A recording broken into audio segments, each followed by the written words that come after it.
Good evening. This December 2013 meeting of the Police Oversight Commission is now called to order. Let us stand for the Pledge of Allegiance.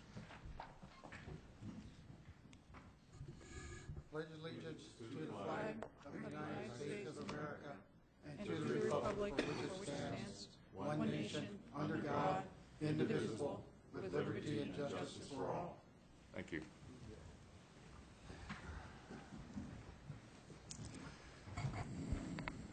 Our first item of business is the agenda, and I would like to move that we move the IRO's report up in our meeting to just after the citizen appeals.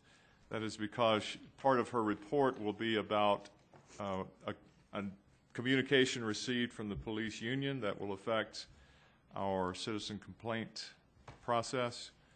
So is there a second to that motion that we move the IRO report up?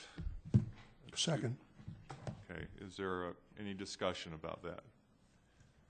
All right. It has been moved and seconded. All in favor, please raise your right hand. Okay. So ordered. Are there any other changes to the agenda requested? Is there a motion that we approve the agenda as amended? I'll make that motion. Is there a second? All in favor, please raise your right hand. So ordered. We move to public comments. For public comments, you have 3 minutes, and anyone who has signed up, you are able to give your minutes to someone else if you would like to, up to the total of 9 minutes. Our first speaker is Mr. Don Schrader.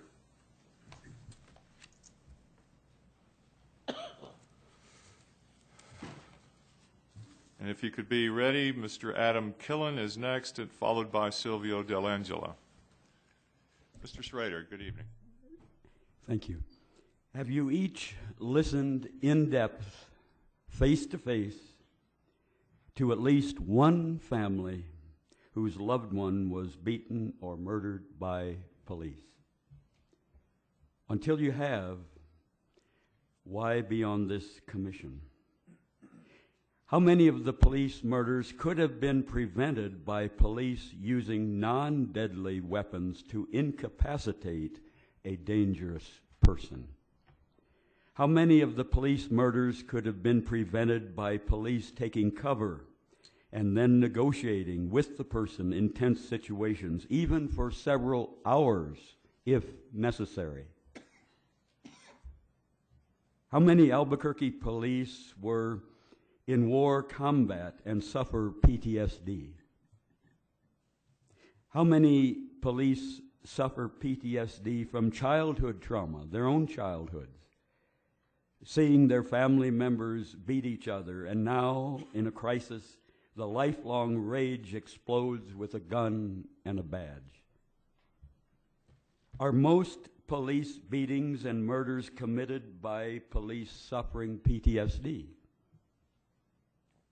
Which U.S. cities, as large or larger than Albuquerque, have far less police beatings and shootings? What nonviolent methods do those cities use? Why are some cops here shooting people in 2 or 3 incidents within 5 years, while other cops go decades or their whole career never shooting anyone? How about giving public recognition to those cops who have never fired their gun for 20 years? Public recognition, especially to those cops who resolved a very dangerous situation without shooting anyone. If you had a mentally ill, very close loved one in a rage at your home, would you call the Albuquerque police, knowing that loved one could be shot and killed by the police? Thank you, Mr. Schrader. Mr. Adam Killen? And just, I'm not sure if you're new to this process or not, a little ding will sound with 30 seconds to remain in your time. I'm actually going to be donating all my time to Mr. D'Angelo. Oh, okay. Thank you. Mr. Delangelo, then, you are well acquainted with our process. You have 6 minutes. Thank you, Mr. Sorry. Schrader. Well said. Can you hold just a second? Let her set the clock. Okay. You know, Carl Foster, you represent my District 8, and your complaint in the Journal damning Richard Schein for suggesting changes to the process for oversight was inexcusable. It was inexcusable. You know, when I served on the Albuquerque Citizens Team in the early 2000s, which oversaw HUD funding, we didn't sit on our hands. We saw a problem in corruption in the housing rehabilitation program, and when we got stonewalled by the people in the city and the mayor, we wrote a 20-page investigative report that went right to the HUD secretary. Yet you sit there claiming none of these honest people, the good people, have a right to because of their expertise, to talk to the Task Oversight Commission. You're disgraceful. You know, you didn't get appointed to just serve Ms. Hammer and the internal affairs. You know, a cop who first saw you, you know, file that complaint against mayoral candidate, opponent Pete Donnelly for ethics violation, you ignored the mayor taking money, which showed how hypocritical you were. But now you know you don't want to allow these commissioners to afford expertise. You know, if you think the POC ought to be eliminated, maybe you ought to leave. And maybe you ought to leave because these honest people, at least 5 of them, are doing a good job despite the crummy ordinance that they're dealing with. You know, one cop, and I share information with cops, called you a stooge. A stooge. And with all your academic education, you know what that means. He calls you a stooge to the mayor, to the IRO Hammer, and to the chief. And you, Lieutenant Roseman, you stonewalled an IPRA request and said, well, you can't release recordings of a shootings because that's not releasable. Well, are no recordings releasable? I've been waiting since 27th of July for the shooting of Vincent Wood. He was gunned in the back, an African-American with post-traumatic stress disorder, and a fellow Vietnam vet, and Banks ignored it. And then we get this little secret investigation of your training officer, right? I know what it is. In fact, I sent a message to all of you today, just before I came here, about these extracurricular affairs that Mr. Wolf has been doing. You know that. That's no secret. You're a disgrace as well. You are. But you're no better than Banks, no worse than Banks. You know, as Don Schrader said, you know, we still have a history of shooting people. The bloodbath goes on, and we got is equally a corrupt police chief in Banks as we had in Schultz. You folks that sit and watch this garbage is presented by Ms. Hammer to you every day and Lieutenant Roseman every day, you know what's wrong with the process. And I applaud Mr. Schein for taking the time to go to the POs, to the police task force. And you all should be doing it. I know you won't do it. And maybe you won't do it, Mr. Cameron, but the other 5 of you that are honest people will do it. And that's what we need. You know, we're fed up. We are fed up. You have 5 good people trying to do a good job. You have 1 obstructionist. And you, again, are disgraceful. You really are disgraceful. It's time to take a look in the mirror and see who you really are. Thank you. And last, Mr. Charles Arison.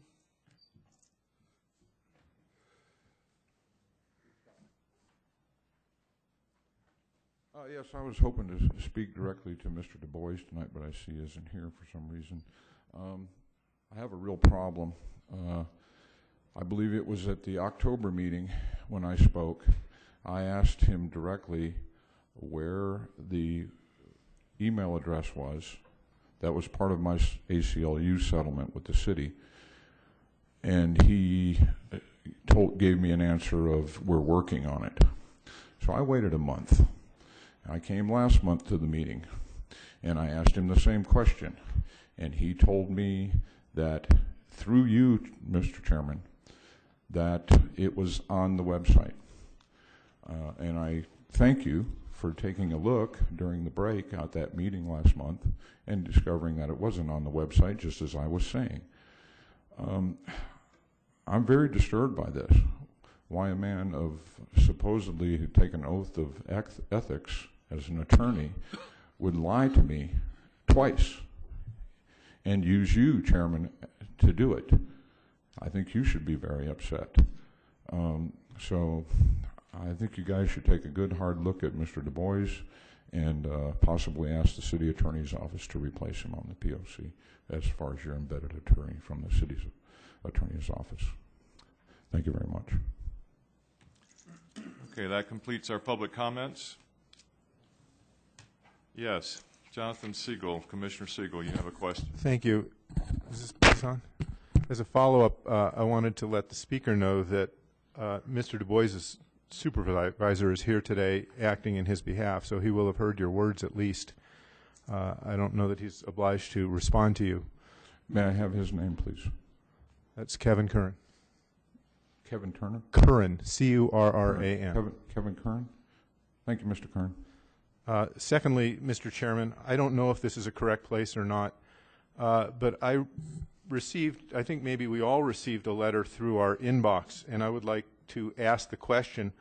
I wrote back to the person and said that I would find out, and the person said they were concerned and not feeling comfortable about testifying before us. Would this be an appropriate time to ask, on behalf of a member of the public, a question? Oh, it's one sentence long.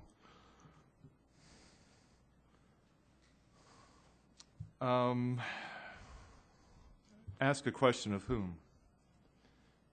I suspect it will either be of City Legal or of the IRO. It came to our public inbox. Just a minute, please.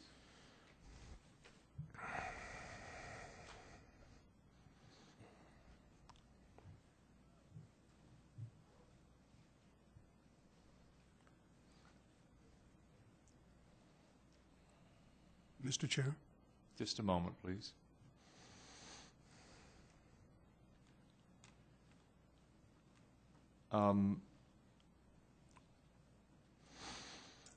I'm going to say no, this is not the appropriate time for that, that this person does have the opportunity to email directly the IRO or the IRO. So let's move on.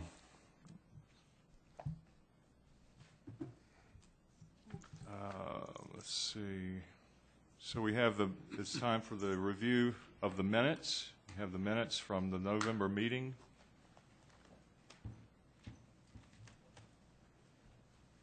Are there any corrections or additions to these minutes? Mr. Chair. Yes. I'm going to abstain because I have to recall I left halfway through the meeting, so I'm going to have to abstain from this. Okay, thank you.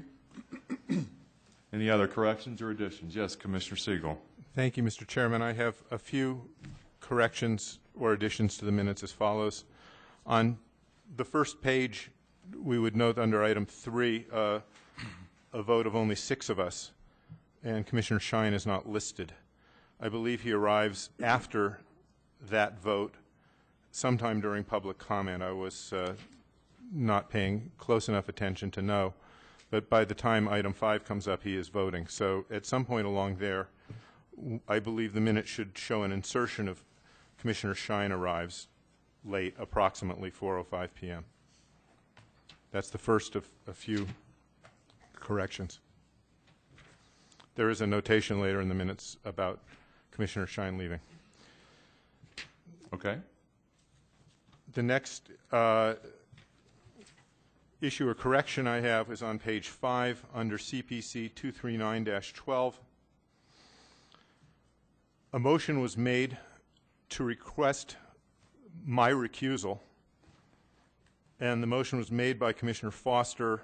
I believe it was seconded by Commissioner Peterson. I may have it wrong. That motion failed on a 1-6 vote. I believe a motion made and voted upon should be reflected in the meeting minutes. So I would request insertion of that motion unless others here see otherwise. Okay. On page 6 at CPC 088-13, we see that CPC came to a vote of 3-3. I would add a comment because it doesn't explain what happens on a tie vote, and in fact, this commission was not very clear about what should happen. I would recommend we insert language that would read words to the effect of, the chair ruled on advice of counsel that no further motion was in order, and the case would become a non-concurrence at the next public hearing. Say that again. Say where that is again. I would suggest we insert this language after the vote, which reads 4-3 and against 3. Okay. Okay. Next page, on page 7 at CPC 170-13, I recommend the same language be inserted. We had, again, a 3-3 tie, and we took the following action, and effectively it was done on same recommendation of counsel.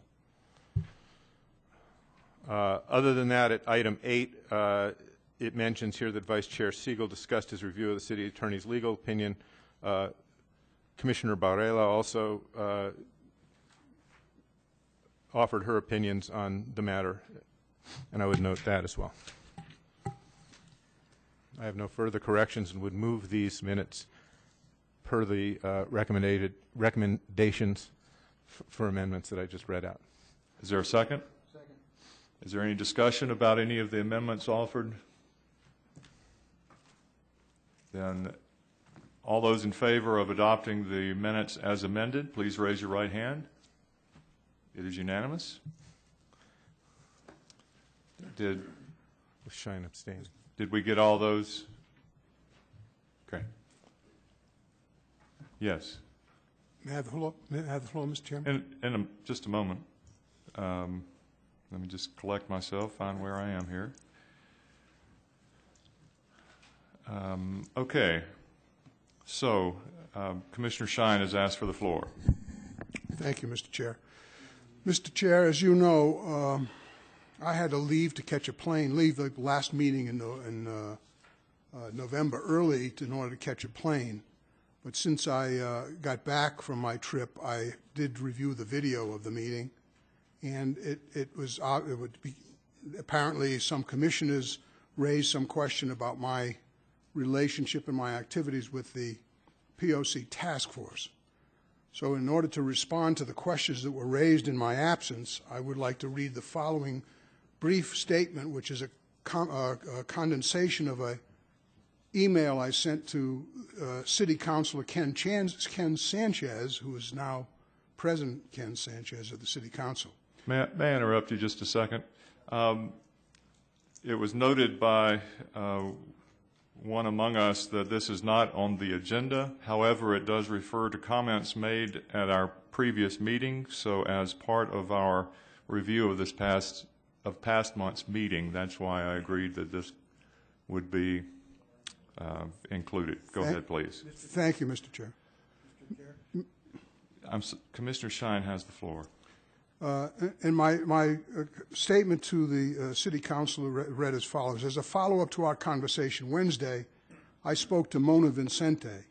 She is the Assistant New Mexico Attorney General who has drafted several Attorney General opinions interpreting the Open Meetings Act. The New Mexico Attorney General is assigned by the Open Meetings Act with the responsibility for enforcing the Act. She confirms that what I have been doing with the task force is not a violation of the Act. I, like any other citizen, at town hall meetings or otherwise, have a right to submit legislative proposals to the task force chair and ask them to distribute those proposals, which he did, to the other task force members. I, like the union president or any other citizen, have a right to meet with individual members of the task force to discuss my legislative proposals. Since I am not a member of the task force, even if I met with every member of the task force, it would not be an Open Meetings Act violation because I'm not a member of the task force. That is, I am not a member of that public body. In a similar vein, I or the union president have a First Amendment right to meet privately with each and every member of the City Council, if they were willing to meet with us, to discuss any legislative business of mutual concern or interest without violating the Open Meetings Act. In fact, I have met privately and individually to discuss POC business with Councilors Trudy Jones, Don Harris, Ken Sanchez, and Isaac Benton. An Open Meetings Act violation would occur if a rolling quorum of the task force members or the City Council discussed my proposals in private, but that could happen whether or not I have met with any task force member or City Councilor based solely on the copies of my proposals that have been distributed to the task force. I have no reason to believe that any member of the task force or the City Council has violated the Open Meetings Act by creating a rolling quorum of private meetings on my proposals or on any other information or proposals that have been received from anyone else. There is no question of an Open Meetings Act violation at the Police Oversight Commission because, as I have made clear to the task force, these proposals are my personal recommendations based upon my 14 months' experience on the POC. At the time that I sent the proposals to the task force chairman, I had not distributed or discussed them with anyone on or associated with the POC. Since I have submitted the proposals to the task force, I sent them to the IRO, Ms. Hammer, and suggested that as a courtesy to my colleagues on the commission, she distribute them to the other members of the commission. I have had a private conversation about the proposals with only one other commissioner who has not discussed them with any other commissioner, which is not a violation of the Open Meetings Act, since 5 commissioners would be required to have private discussions of the proposals to constitute a rolling quorum. Similarly, I have a right to attend any public task force meetings or meetings of its subcommittees, just as the IRO, Ms. Hammer, or her representative attends each of those meetings along with me and other interested members of the public, such as Mr. Arison.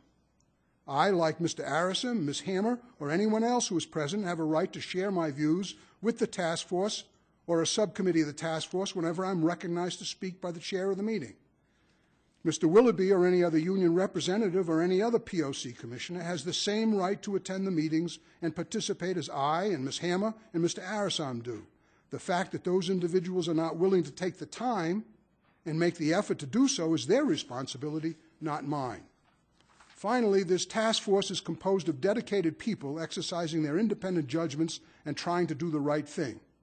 Just as it is entirely appropriate for Ms. Hammer or her representative to attend each meeting to provide the task force with her experience, viewpoint, and recommendations as the IRO, it is also appropriate for me to attend and provide my different experience, viewpoint, and recommendations as a commissioner on the POC.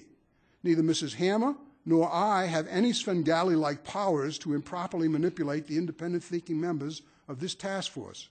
However, this task force should not be required to reach its conclusions in complete ignorance of the practical ways in which the current IRO and the current commission operate under the current ordinance. That's why I attend the meetings, and I believe why Ms. Hammer attends the meetings. We are both there as resources for the task force to share our experience under the current ordinance and make recommendations to the task force members, which the task force members are, of course, quite free to reject or accept. And there was a question raised about whether it was made clear to the task force that my proposals were my personal ones and had nothing to do with the commission. I would point out that on November 11th of this year, at my request, as I indicated in the statement I just read, Ms. Hammer forwarded my proposals to all the commission members, the POC commission members, POC members. And part of that email included my email to Chairman Lippman of the task force, which said, and it's very brief, I'll read it. Dear Chairman Lippman, please find attached my proposals for amending the Police Oversight Commission ordinance. I would appreciate it if you could forward this email and these legislative proposals to each member of the task force for his or her consideration. These proposals are based upon my experience over the last 14 months as a commissioner of the POC. However, these are my personal proposals. They have not yet been distributed or reviewed by my colleagues on the POC. They represent my personal recommendations only. Thus far, the Commission as a body has not taken any position on any proposed amendments to the ordinance. Thank you very much, Mr. Chair. You're welcome. Mr. Chair. There will be no response to Commissioner Shine. He was responding to comments made against him in his absence last meeting. If you have something else you would like to address. Well, since Commissioner Shine has responded to the last meeting and opened it up, I would like to be able to present information at an open discussion next meeting. Oh, whatever you know. Next meeting is under consideration, so certainly. No. He opened it up, and I'd like to present documentation to show that. I'm saying next meeting. Okay. Let's move on. Let's go to citizen appeals. We have 3 appeals before us this evening. The first appeal that we will address. Well, Mr. Arison, do you want to do both of yours at the same time, or do you want to break it up? Separate. Okay. Well, I mean, they'll be separate, presented separate, but do you want to go back to back is what I'm saying. It doesn't matter. Okay. Well, just for variety's sake, let's take 239-12, which is Mr. Arison's first appeal. And you have 15 minutes to make your case.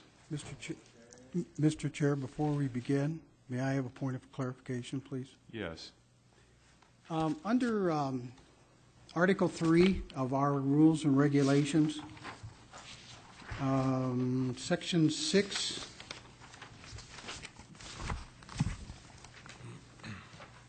subsection F, and I'm directing this to you, Commissioner Directed Siegel. to the chair, please. I have read documents that Mr. Siegel has talked with this person on a regular basis and emailed this person. And so under this it says, a commissioner shall withdraw from any proceedings in which he or she has a direct or indirect conflict of interest, or the commissioner does not believe he or she can provide a fair and impartial hearing. Commissioner shall err on the side of caution and withdraw from any proceedings in which there is an appearance of a conflict of interest. I therefore submit that there is an appearance of a conflict of interest. May I see a copy of these emails? I've never emailed, never done such a thing. I'll present those, sir, at the January meeting, because I do have those. Okay. Under Well, IPRA. if you have them and you're talking about them, let's see them. I have them at my house, but thank you. Oh, isn't that convenient? Well, just a moment. Mr. Arison, if you could hold your comments, please. I believe the floor had been given to me, and this gentleman. Well, the chair gave the floor to Mr. Foster to ask his point of clarification. He is questioning whether there might be a commissioner. I apologize. I guess I missed Okay, you need to stop talking. Commissioner Siegel, do you have something you'd like to say?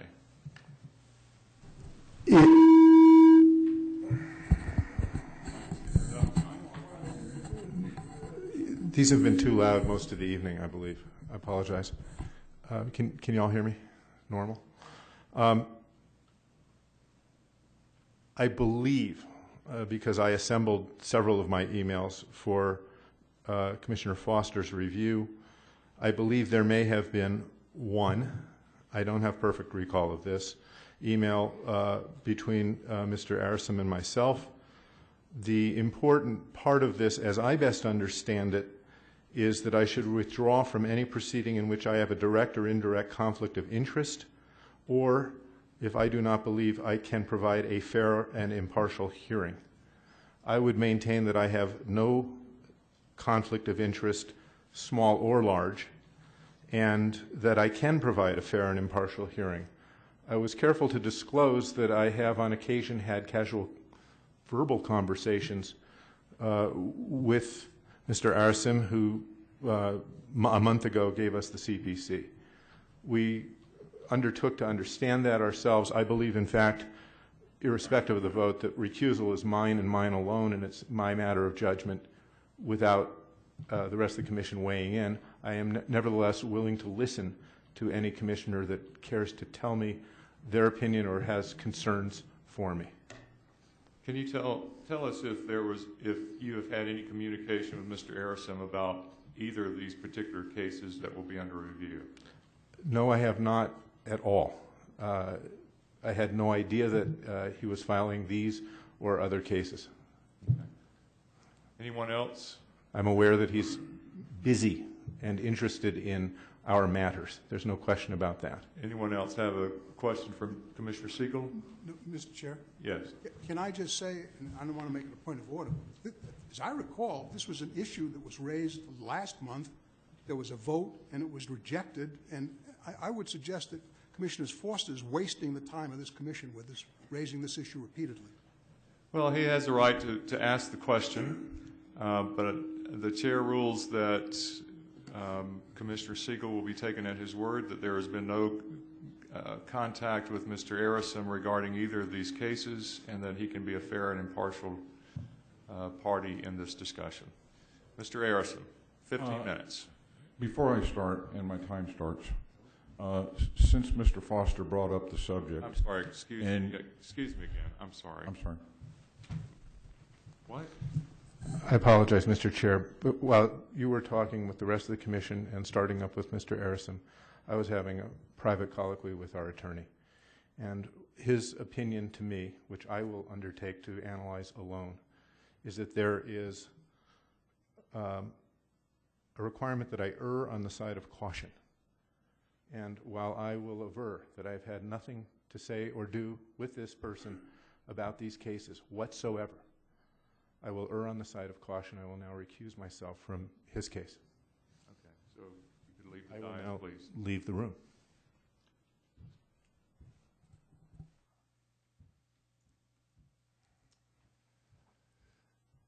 Oh, Mr. Arison, I'm sorry. Let's try one last time. It's a very fluid situation. Here we go. Like I was saying before I start, my time starts. Since Mr. Foster brought up the subject, and since you allowed him to speak to it,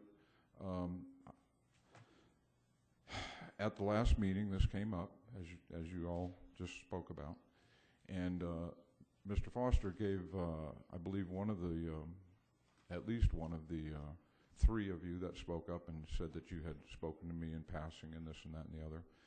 I believe he gave one of the commissioners quite a dressing down. Okay, let's not address Mr. Foster. It's time for your case. Sir, I have to say this. Sir, I am the chair of this commission. Sir, I have to say this, okay? Mr.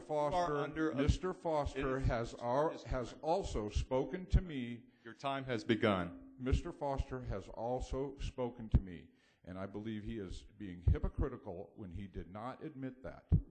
And I have two witnesses to those conversations sitting right here, Mr. Delangelo and Ms. Rourke. And I have photographs, sir.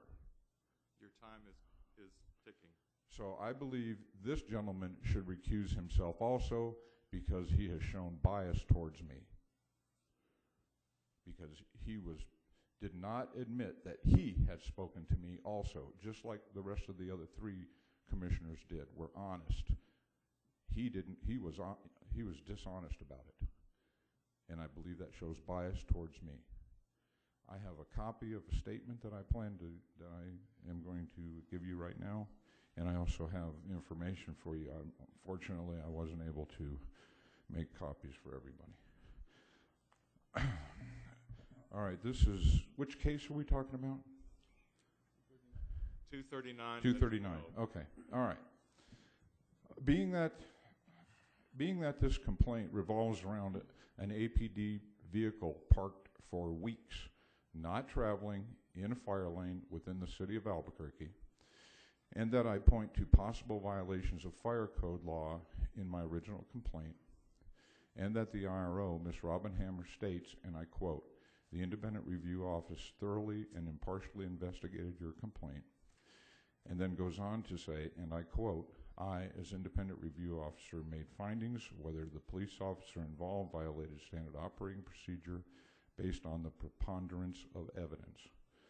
The IRO continues, and I quote, "There was no violation of the law," and then goes on to build upon that by stating, and I quote, "The evidence in this case showed that Lieutenant R had the lawful authority to park the command post in the fire lane because he had obtained the mall and the fire department's permission to do so. Cottonwood Mall is a private property with public access, and there was no violation of the law." I contend that these statements by the IRO are at best misleading and at worst an untruth to conceal a frivolous investigation specifically designed to promote a predetermined outcome by the IRO and her investigator, Mr. Paul Skostopol, to artificially tip the scales of the preponderance of evidence in favor of the officer involved, and further designed to protect his superiors by the chief who signed off on this, who failed to supervise the officer's willful, unlawful, and dangerous actions. It is very obvious to me that the investigator and the IRO have no clue as how the private business sector operates. We do not take unnecessary risk. And being that in my provocative tone, not argumentative, on the phone with Lieutenant R, asking him repeatedly who he got permission from, he blurts out, "I decided." He then goes on to say, "That was the best place for me to park it." He then backpedals and can't say he talked to anyone in particular at the Albuquerque Fire Department, and never once states that the owners of the mall gave him permission. I contend that the fact that the IRO promotes in that Lieutenant R talked to the mall management is most likely false, and coached into the lieutenant before he gave his compelled statement, as that statement does not show up in the investigator's report until then. And the investigator made zero attempt to verify that he spoke to the fire department, let alone to the mall management or the mall security. Is there a possible way I can see that timer? I make my statements based upon the investigative report signed by Mr. Skostopol, wherein he lists the evidence he reviewed in this case, showing no evidence that he ever reviewed any Albuquerque fire codes, or spoke to the fire department, or spoke to mall management, or to mall security, and that Mr. Skostopol cherry-picked a state statute that was then manipulated by him and the IRO that is irrelevant, being that it speaks to vehicular travel, which has nothing to do with parking for weeks at a time, or says anything as to exemptions to the fire codes. And a stick your head in the sand with us avoidance of the only question in this case: did Lieutenant R violate Albuquerque Fire Code? The controlling fire code law in this case that the investigator, Mr. Skostopol, and the IRO, Ms. Robin Hammer, ignored with purpose and collusion to promote their predetermined conclusions is the comprehensive 66-page Albuquerque Fire Code established on November 1st, 2012, in accordance with the legislative body, that being the City Council, Bill number 01213, enacted Fire Code Ordinance 2012-029, which reads in part, Section 503, Apparatus Access Roads. Under 503.4, Obstruction of Fire Apparatus Access Roads, it states, and I quote, fire apparatus access roads and fire lanes shall not be obstructed in any manner, including the parking of vehicles. Section 503 goes on to state under 503.4.1, stopping or parking in a fire lane, the person in lawful possession of the property, that means the mall owners, who they say gave them permission, shall keep designated fire lines free of vehicles and other obstructions. No exemptions for any APD little vans that they've got. These fire codes carry a hefty monetary fine or jail term and were established to fall in line with the recognized best practices for public safety across the USA, which is my constitutional right under the state constitution. I have an inherent right to safety. They also fall in line with New Mexico state statutes and codes, specifically Section 6678, titled Provisions Uniform Throughout the State, and 6679, titled Powers of Local Authorities. I ask this commission to overturn the forged conclusions of the IRO in this case, with the addition of finding that Lieutenant R and his superiors up to and including Chief Banks, all of whom who should know these fire codes, did sign off on this fictitious investigation and did violate APD SOP 11910 I-1, as their actions did result in an unfavorable comment and reflect discredit on the department. And I also require that the IRO and find Lieutenant R and those same APD officials in violation of any and all other applicable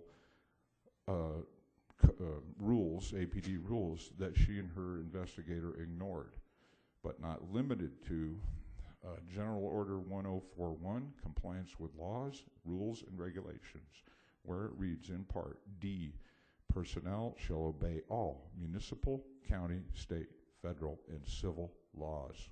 And General Order 1042, special consideration, privilege, professional courtesy, where it reads under A, Albuquerque Police Department personnel will not give special consideration, privilege, or professional courtesy to other Albuquerque Department personnel or personnel from other law enforcement agencies when such personnel are alleged to be involved in a violation of any law.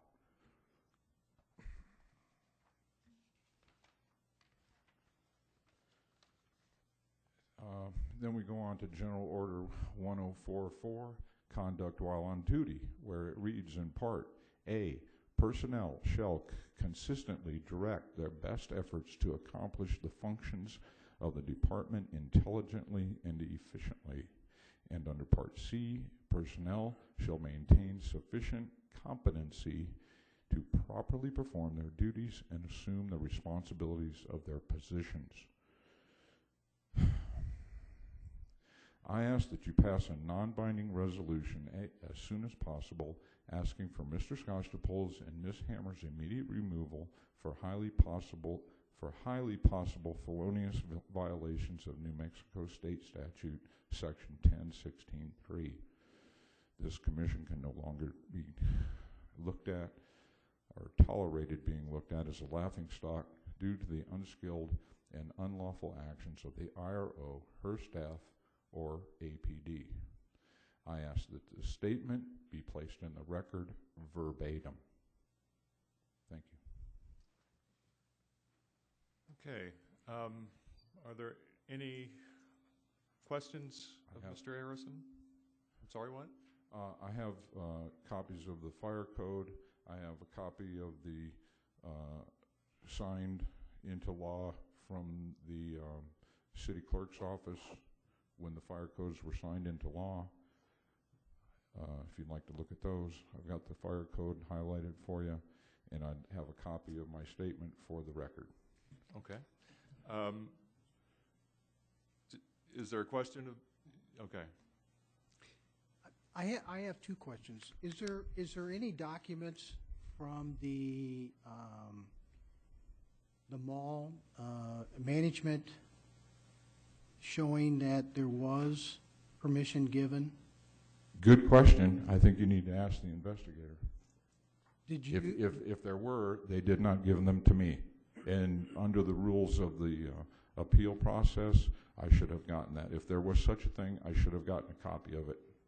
And that was on December 4th that I was given everything they had, as far as I know. Now, if they didn't give me everything that they had, then I would say that we've got ourselves a problem here. Did you, by any chance, take a moment to talk to the management in relation to this? I talked to the mall security, and that information is in the audio tape that was given to the IRO when I filed my complaint. I gave her a copy of the audio tape, and I gave her a copy of video showing where the vehicle was parked and how it was kind of not a really good situation, parked visually blocking a crosswalk where people would be walking back and forth, people with, kids in baby carriages and things like that. Not a good situation. And oh, by the way, I went by the mall the other day, and guess where the mobile command center is now? It's parked as far away from the building as you can get it and still be on the property. Any other questions for Mr. Arison? Mr. Chair? Yes, Commissioner Shine. Just to follow up on that, when you say fire, is it in a fire lane? What? When you say the command center, is there now? Today? Yeah. No, it's not in the fire lane. It's parked on the mall property, but as far away as you can get from the building as you can and still be on the property. And it has orange cones ringed around it. So it's in the parking lot. No fire lanes. Okay. Thank you, Mr. Arison. Is Lieutenant R present to speak? No. Okay. So we move down to the Albuquerque Police Department. Representative, you have, Lieutenant Jordan, you have 10 minutes. Thank you, Mr. Chairman, Commissioners. This incident occurred December of last year, approximately about the same time we're in. And it's common practice, the Albuquerque Police Department during the holidays. Can you speak in the microphone? I'm sorry. It's a common practice during the holidays for area commands to establish what we call the holiday TAC plans. These are operations to focus on retail centers during the holiday season because of the uptick in people shopping for Christmas and various holidays that occur this time of the year. What occurs is that a written TAC plan is in place which coordinates with the mall, in this case, and other retailers, where we conduct high visibility operations, which include parking a mobile command post, and what he's referring to is basically one of our large RV vans that we use. We have those in place there, and on top of other high visibility patrols to deter crime during these incidents, because we do have an increase in shoplifting and other crimes and activity during the holiday season. This is an ongoing TAC plan that we do at not only Cottonwood, but at Coronado and the other major retail centers every year. As part of the pre-planning for this, we do sit down and meet with the retailers, the owners, the responsible parties for the properties to coordinate where we're going to conduct operations, how we're going to conduct operations, and the type of operations we're going to conduct. So in this case, there was a written TAC plan, as there always is for the holidays, and there was permission and coordination with the owners of the property of where the command post would have been placed. Excuse me just a moment. Mr. Arison? Mr. Arison, could you please be seated? Sir. Could you please be seated? It is distracting. I'm sorry. Lieutenant Jordan, continue, please. Thank you, Mr. Chairman.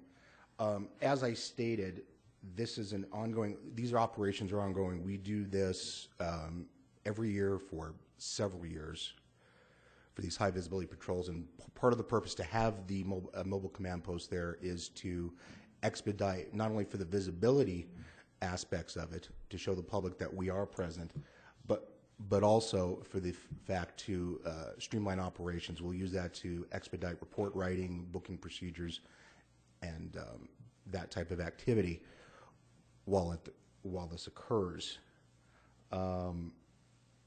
This ongoing operation is continuing as we speak. Like I said, every year we do this. I'm not sure if they decided, if it's according to the gentleman that the command post is not where it was last year, and I don't know the reasons for that, why it was changed. Does the commission have any questions for me at this point, sir? Mr. Foster. Lieutenant, you referred to a plan that you submit to the mall. Is that correct for the holiday or these procedures? Yes, sir. What we do is before these operations commence, we meet with the various retailers that we will be focusing on. And like I said, it's the larger retail centers throughout the city. This is not, like I said, these operations are occurring all over the city at various retail centers. And we meet with them, coordinate with them. We've got very good relationship with the business community. Many times they're always requesting us there at other events also.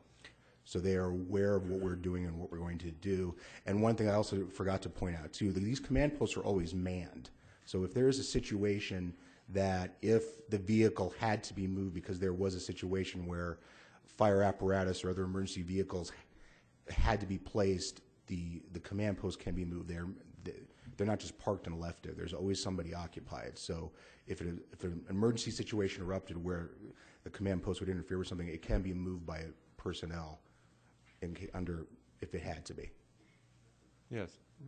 Commissioner Foster, you have a follow-up? So this plan is presented to the business community, and I'm therefore, and correct me if I'm wrong, assuming that this plan was submitted to mall management? It would have been coordinated, correct, with mall management, the appropriate people at the mall. Is it a standard departmental procedure as to when this plan is submitted and with whom it was discussed, or was there any signature that verifies that this plan was accepted by the management of the mall? In this specific case, I've not seen the specific plan for this for 2012, but I can tell you from my past experience having run these operations myself, these are done with ongoing meetings, and because this is a plan that we do every year and the coordination that we have with the mall, that they will be well aware of what we're doing and accept where we place our resources at their facilities. Anyone else have a question? Commissioner Peterson. Am I allowed to ask a question of Inspector Scotchapole? Not at this moment. Not at this time? Okay. Yeah. Commissioner Barella. I have a question specifically about the vehicle being parked in the fire lane. It's my understanding, did APD discuss that with the Albuquerque Fire Department? Yes, we coordinate. When we coordinate these larger operations, we coordinate with all the stakeholders. And if the fire department felt that where the location of the command post was going to cause a problem, then we would have taken the appropriate action. And as I also stated before, if something were to occur where if there was perhaps a large fire incident where they had to place their vehicles in that area, the command post is always manned, so it could have been moved at an instant if needed. Commissioner Shine. Thank you, Mr. Chairman. Is there a tactical or law enforcement reason why the vehicle has to be in the fire lane? The reason is because it'd be close to the building and for the visibility, because most fire lanes are close to entrances to, so that's probably why it was placed there, visibility issues. Well, I have problems with this particular letter and this language of the letter in terms of citing to the state statute, but I'll raise that with Ms. Hammer. I assume Ms. Hammer addresses us, does she? That's correct. But let me say, obviously no one is going to fault the police department for doing what you're doing. The question is whether there's a technical violation here that can be avoided and how it can be avoided so that you can proceed to do whatever you obviously are doing appropriately. And so I don't want you to misunderstand any of my concerns that I raised with Ms. Hammer in terms of the technical problems. I mean, I obviously support the notion of the police department working with the community on Christmas time. So just to be clear, your assertion is that the fire department was okay with the placement of your vehicle or Correct, your command post? Okay. Anyone else? Okay, thank you, Lieutenant Jordan.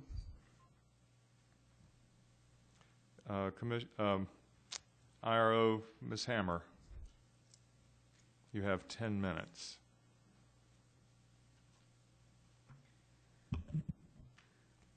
In this case, the Albuquerque Police Department parked their mobile command center in a place, as the lieutenant said, after a TACT plan, which is a development of a mission that is approved not only by the lieutenant, it would have been approved by the lieutenant's commander, and the chief of police ultimately signs off on high-profile TACT plans. This plan would include, as they say, meetings of all the stakeholders. Prior to even submitting the TACT plan, Lieutenant R spoke with the with the Albuquerque Fire Marshal and cleared the plan with the Fire Marshal. And the Fire Marshal approved where the plan was that the vehicle would be approached, and taken into account was the fact that there was room for fire trucks to access the mall at the time, and that it wasn't parked right in front of the door, but it was parked farther down the sidewalk.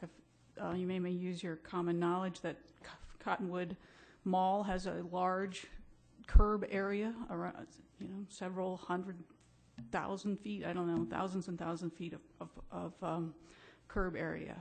And the curb area of Cottonwood Mall is a fire lane.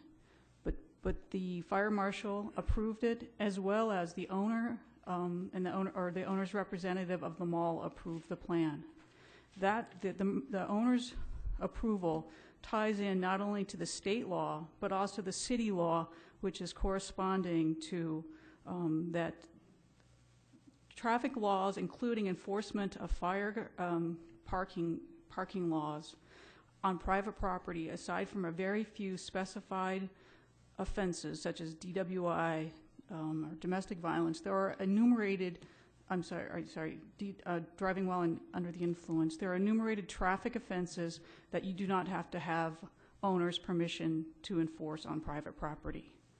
Short of that, speeding, for instance, cannot be enforced on any private property, but private property which the owner's permission, such as someone who owns a racetrack is not going to want speeding enforced upon the racetrack. There are times in which landowners give permission to the public agencies to enforce traffic laws, which would include parking violations. And in this case, there's the state law that applies, so that the Albuquerque Police Department could enforce state traffic violations at Cottonwood Mall, but there is a city ordinance 8-1-2-3 that tracks the state code, which says that upon application of the owner may give permission to a municipality to enforce traffic laws.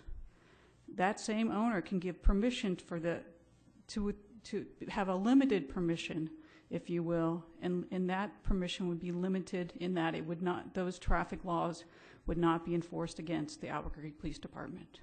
So just as the owner can give permission for enforcing traffic laws on their private property, they can make that permission limited as well. And so in this case, it's a limited permission that was given by Cottonwood Mall representatives, owners representatives, in that that they gave permission for the mobile command center to be in an area which did not obstruct the fire department's purposes, but yet did have red striping next to it. So I would submit that Lieutenant R., who did speak with the fire marshal and the fire representatives prior to submitting the TAC plan, and as Mr. Aronson says that he did, at one point on this tape, Lieutenant R. does say, I decided, well, what he decided was exactly where to park the van, the motorhome, but that was after consulting with the fire department about what their needs were. And obviously over a month period of time, the fire department had been in and out of there, would have seen the mobile command center, and certainly didn't voice any concerns at all. So I would submit that you adopt the letter as written. Okay, Commissioner Peterson. I guess I'd like to start by reiterating what Commissioner Shine said and say, I get it. I understand why you do this. I understand why it's there. I understand the high visibility areas. I understand crime around Christmas. I get it. The problem is that that's not the complaint. The complaint isn't, whether or not this was a good idea. The complaint was that parking the command post in this location is a violation of the law. I guess the smoking gun for me would be the evidence in this case goes on to show that he had obtained the mall and fire department's permission to do so. If that's the case, could the mall ownership make a statement? Could the fire marshal make a statement to that effect? If it was okay to do that last year, I'm curious why they didn't do it in the same spot this year. There's no evidence other than his oral statement that that's what they've done this year. We haven't sent anyone out. That wasn't a presentation. And I would submit that it's not against the law. The commander did speak with the mall person. Investigator Scott Stapole did speak with the fire marshal to say yes, they had given their consent. And each and every year, the mall owners, the large mall people, are part of this TAC plan, and they give consent, and it's discussed. It's not something that occurs in the middle of the night. It's a plan, so it is legal. It's not legal for you and me to go do that, but because of all of the parameters that were followed, they got the landowner's permission, they got the fire marshal's permission, and they made sure that the vehicles were not going to obstruct fire lanes or use of fire trucks. That's what makes it legal. There's nothing illegal about it. So I understand that we all want crime to go down, but in this case, not only did we want crime to go down, but they followed the law in order to do it. Thank you. Okay, Commissioner Shine. I'm concerned because, first of all, the letter that we signed off on that went out dealt only with the state statute, and that statute only makes reference to the private landowner being able to waive any of the provisions of the rest of the state traffic code. It has nothing to do with the city ordinances. If you look at the city ordinances, and you made reference to one of them, 8.5-1-16, parking prohibited in fire lane reads, no person shall either stop, stand, or park a vehicle in a marked fire lane or otherwise obstruct such lane, whether such lane is public property or on private property which is devoted to public use, or on private property which is devoted to public use. Such fire lane shall be marked either with a sign or a red curb. Then 8-5-1-27 goes on to say, authorized police and emergency vehicles excepted. Any authorized emergency vehicle being used in an official capacity may stand or park irrespective of any provision of this title, provided a lighted lamp displaying a red light visible under the normal atmospheric conditions from a distance of 500 feet from the vehicle in all directions is displayed during such standing or parking, and further that such standing or parking shall not be for a period longer than necessary. I would suggest that these two provisions would require that you not park a vehicle of the police command center in the fire lane unless its light is lit, if it's got a light, and it's visible for the whole time it's there. And arguably, if it's there for a month, that's the time that's necessary. But I don't know whether that is the practice. The other section, this we had, as you know, we had a conversation about this privately, and you pointed out 8-1-2-3 as in the ordinances, which talks about agreements with local landowners to enforce traffic regulations on their land. And all it says is if there's such an agreement, the landowner doesn't have to file a plat of the land. It's a land use provision, and unless you have some agreement between the landowner and the city under 8-1-2-3 that says that he has a right to waive traffic regulations there, I don't see where there is any right to waive this provision of the parking lane, this provision which in the ordinance which prohibits parking in a fire lane. And so my question is, have you ever gotten under the language of 8-1-2-3, have you ever gotten or seen or discussed with anybody whether there is such an agreement and what it provides? I know that there is an agreement between the Cottonwood Mall and the Albuquerque Police Department for enforcement of traffic laws. Otherwise, the Albuquerque Police Department would not be at Cottonwood Mall enforcing traffic laws.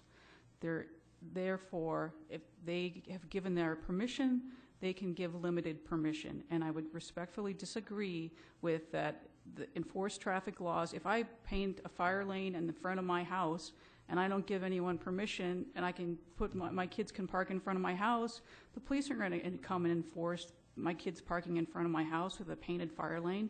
You have to have permission to be on private property, period, unless it's one of those enumerated crimes that they have automatic right to. And so if you have to have permission to be on private property, that permission can be limited. And in this case, it was limited in that the mall conceded or acquiesced, agreed that the van, the mobile command center could be where it was parked. Well, there's no sense in arguing here. I disagree. Okay. Are there any other questions for Ms. Hammer? Commissioner Barilla. You're just talking about the TAC plan in this case. Did you or your office review the actual TAC plan? We spoke with the lieutenant who described what it was, and we've seen TAC plans in the past. So we didn't see the individual TAC plan, but we had no reason to doubt the credibility of the lieutenant because there's liability whenever the police go anywhere. And those TAC plans, there are SOPs in which TAC plans are provided under and that provide for chain of command approval for TAC plans. And so we had no indication at all that there were any problems with this TAC plan this year or any other year. So it was the lieutenant, correct? Uh-huh. Told you that in the TAC plan that he had permission from the mall and also from the fire marshal. Right. And we've confirmed with the fire marshal that he did have permission and that the fire marshal was part of the TAC plan. Did you confirm with the mall owner?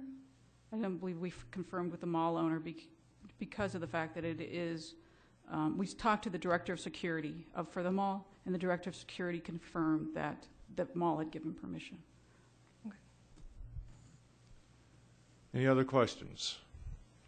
Okay, Mr. Arison, you have 5 minutes for rebuttal.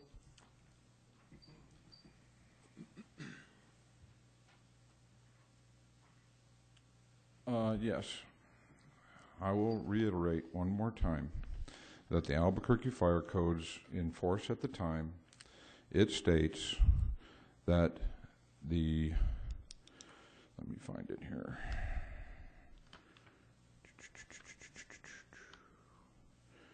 The person in lawful possession of the property shall keep designated fire lanes free of vehicles and other obstructions. There are no exemptions for anything. Fire lanes are to be kept clear of vehicles and other obstructions at all times. I have extreme problems with what you've heard because I believe it needs to be struck from the record. There is no evidence in the investigation that of any TAC plan. There is no evidence in the investigation that the fire department okayed this. There is no evidence in the investigation that the mall owners okayed this. There is no evidence, as Mr. Shine stated, I believe he was talking about some other city ordinances about lights and all those kinds of things on the vehicle park there. There's no evidence of any of that. But what I'm alluding to as far as striking all of that information from the discussion here tonight is your rules and regulations. Now remember, the IRO has had this case for a year. And under the rules and your rules and regulations under appeals, section D or paragraph D, it says that under, well, let me find it here. Under, I don't know how you guys cut this up. It's D4. New evidence which have been brought in, new evidence which could have been put in the record during previous investigations or hearings is not favored for introduction at POC appeal hearings. So in other words, the TAC plan that they're talking about here and any discussions that they had with anybody that is not in the investigative files that I received on December 4th is new evidence, and that is not allowed in these discussions. And I would ask that that be struck from the record.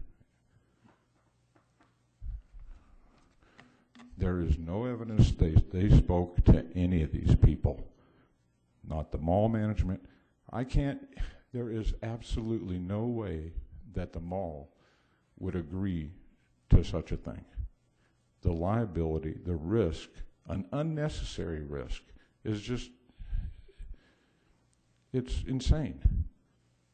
When you could park that vehicle, I understand the reason for it, and I commend the fire or the police department for doing what they're doing. I understand totally, but they cannot obstruct a fire lane. That is against the law. That vehicle could have been easily parked 30, 40 feet to the east and take up a few parking spaces, as it is now, only they've put it in a different location, completely different location, away from the main entrance of the mall, where you have people milling around, people pushing around babies and baby carriages, cars going back and forth. This thing was a serious obstruction, and I'm glad nobody got hurt, and my understanding is this is common practice. They've been doing this for years. I wasn't able to find the previous fire code. It was established in 2005, but I can't imagine that it was much different in this aspect. Thank you. Okay, thank you, Mr. Harrison. I will point out that, do you have a question for Mr. Harrison? I have a question for... Okay, you may sit down, Mr. Harrison.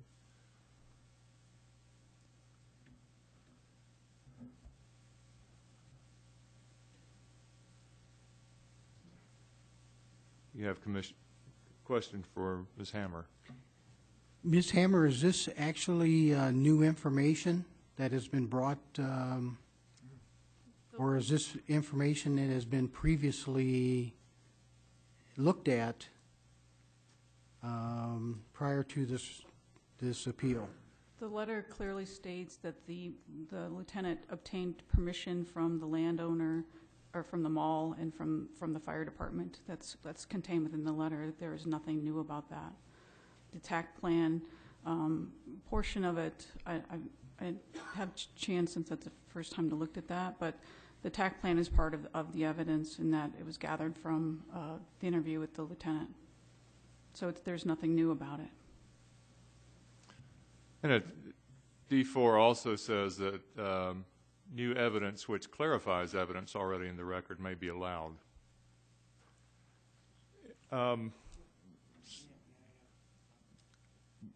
IRO? Ms. Hammer. Mr. Harrison, you may sit down.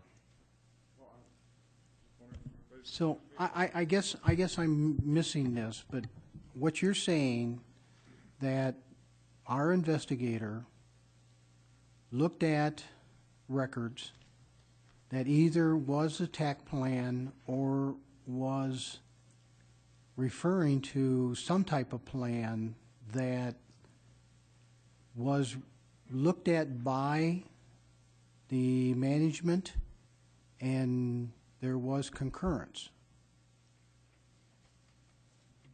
Right. The mall agreed. And there is a plan that which was approved by the chain of command. And to follow up on that, because Mr. Erickson was saying that there appears to be no document that shows that the fire marshal nor the mall management approved that. So what do we have in our documents that show that? The letter says, with the interview with Lieutenant R, he said before parking the command post there, he obtained permission from the Albuquerque Fire Department to do so. He also received the approval from Cottonwood Mall Management, who was an agent for the owner of the property, and that was part of the TAC plan. And that's in the letter. Thank you. Okay, just to remind us, in our rules, it states that under an appeal, the POC may modify or change the findings of the IRO, or the POC may make further recommendations to the chief regarding the findings and any discipline imposed or proposed by the chief. I guess the procedure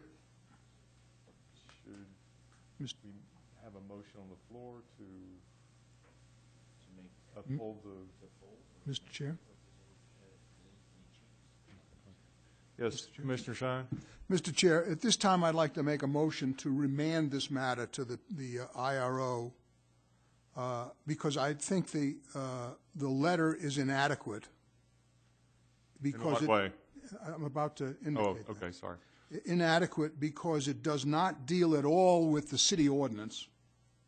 It does not deal at all with the provisions of the fire code. It deals inadequately with the question of who has the right to waive, if anybody, has the right to waive the parking requirements in terms of the fire lane on private property. And it may be that all of that can be straightened out, but it's not clear at all to me from the letter, and the letter does not adequately, the only thing it cites for authority is a state statute which is only partially applicable. It doesn't deal with the city ordinance or the fire code, and therefore I think it may be, can be clarified, and the result is absolutely right. And even if the result is wrong in the sense that it is a technical violation of parking, I do not by any means suggest that this lieutenant should be disciplined or in any way, found, because it's a practice that's gone on for years in the department. But it may be a technical violation that could be clarified through a number of ways and just to eliminate the problem. But as far as this appeal is concerned and this letter is concerned, I believe this letter is inadequate. It doesn't deal with all the issues. Thank you, Mr. Chair. Is there a second to the motion? Commissioner Barker seconds. Is there discussion? Commissioner Foster. But the issue in front of us, as Mr. Erickson has pointed out, is there a violation of law or is there not a violation of law, period?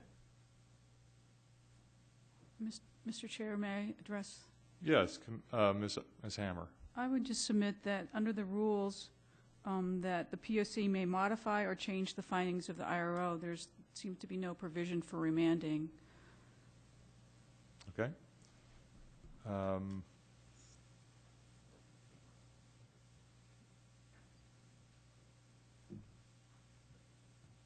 what would be better language?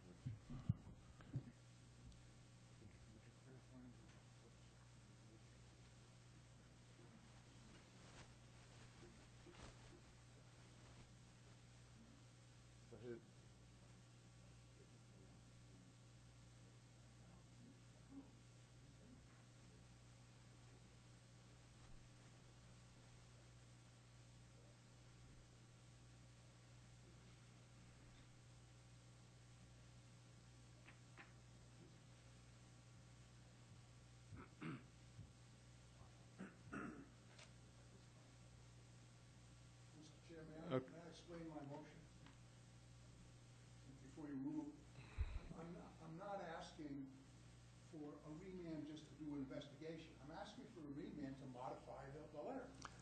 Okay, what our counsel just advised me we could do would be to accept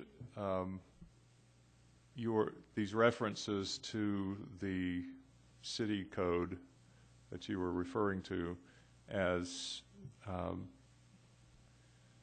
new evidence that would support the letter,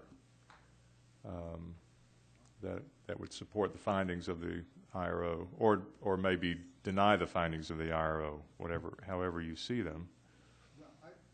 But there's no provision in the rules for remanding the letter back to the IRO. I will modify it. And we can certainly do this. It seems to me it's consistent with the rule that you just read.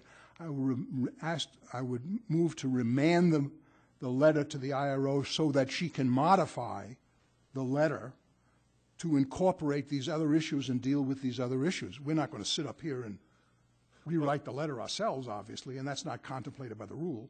So I guess we either, I'm blanking on terminology tonight, uphold the appeal or uphold the letter, or deny the appeal, I guess, is the uphold the appeal or deny the appeal. And then we can ask the additional language to be included in the final letter or not? Or I guess the letter has already been written, and this is... I guess so, yeah.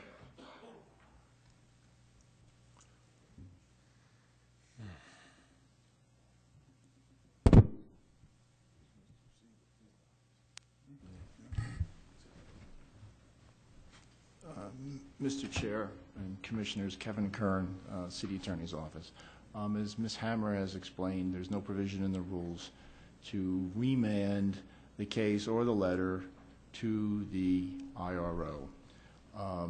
Unfortunately, you're left with the decision of either approving, or as the Chair has explained, either upholding the appeal or denying the appeal.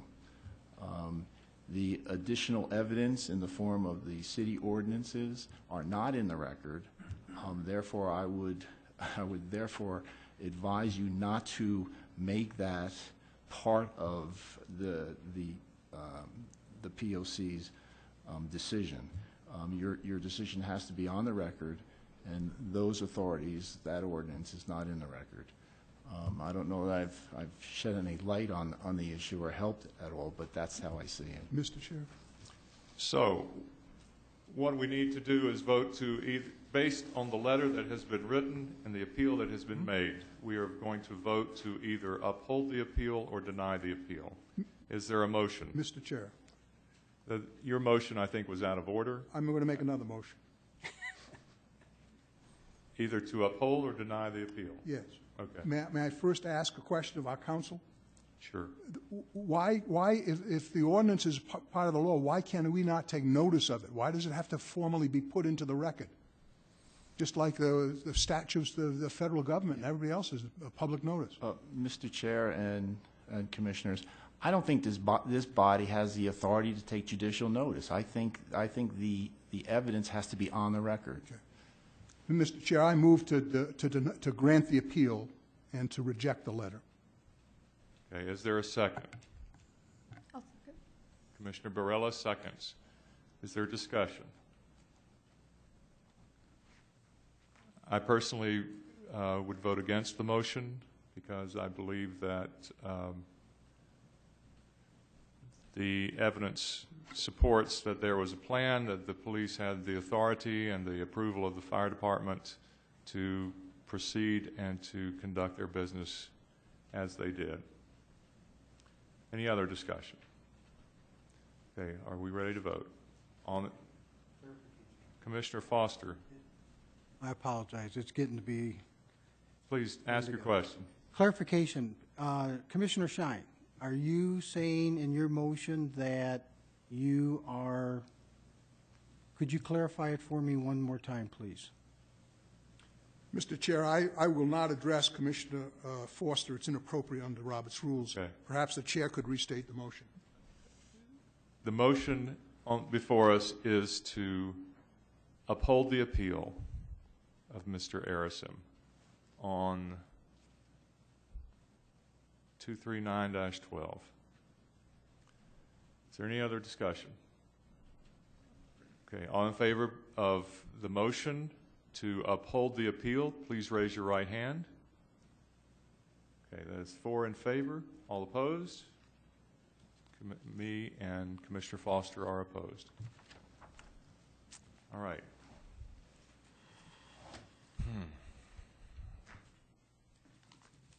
Thank you, Mr. Curran, for your assistance.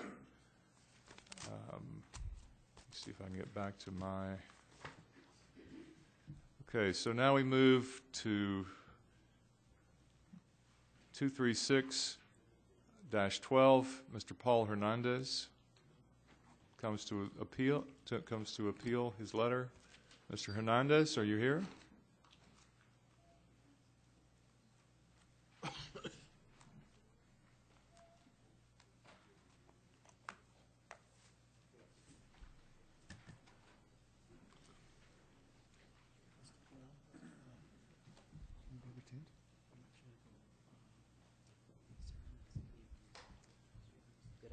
Mr. Hernandez, you have 15 minutes to make your case. Sir, if I may request that you pause the time so I can pass out some exhibits.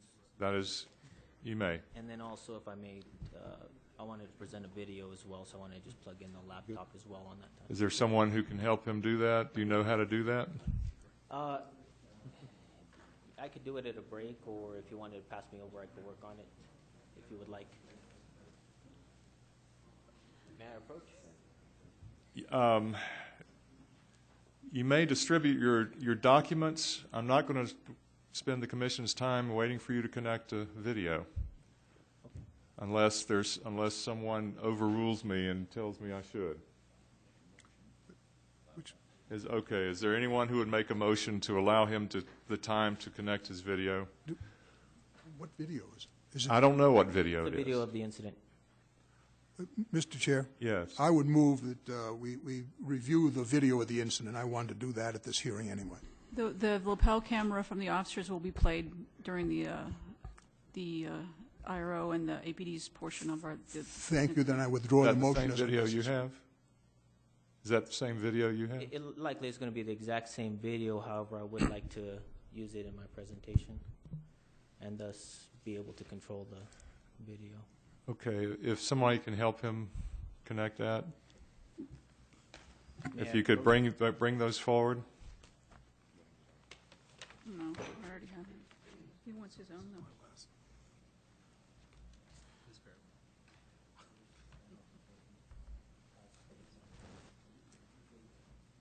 What is it? What am I supposed to do with it? Oh, and pass it? Is this new material? Mr. Chair, this is new material under the rule. I think there is a provision for new evidence, but I don't know that anybody's looked at this in terms of... I believe that the chair would have to admit it. It's new evidence, and it's not been provided previously. And yep.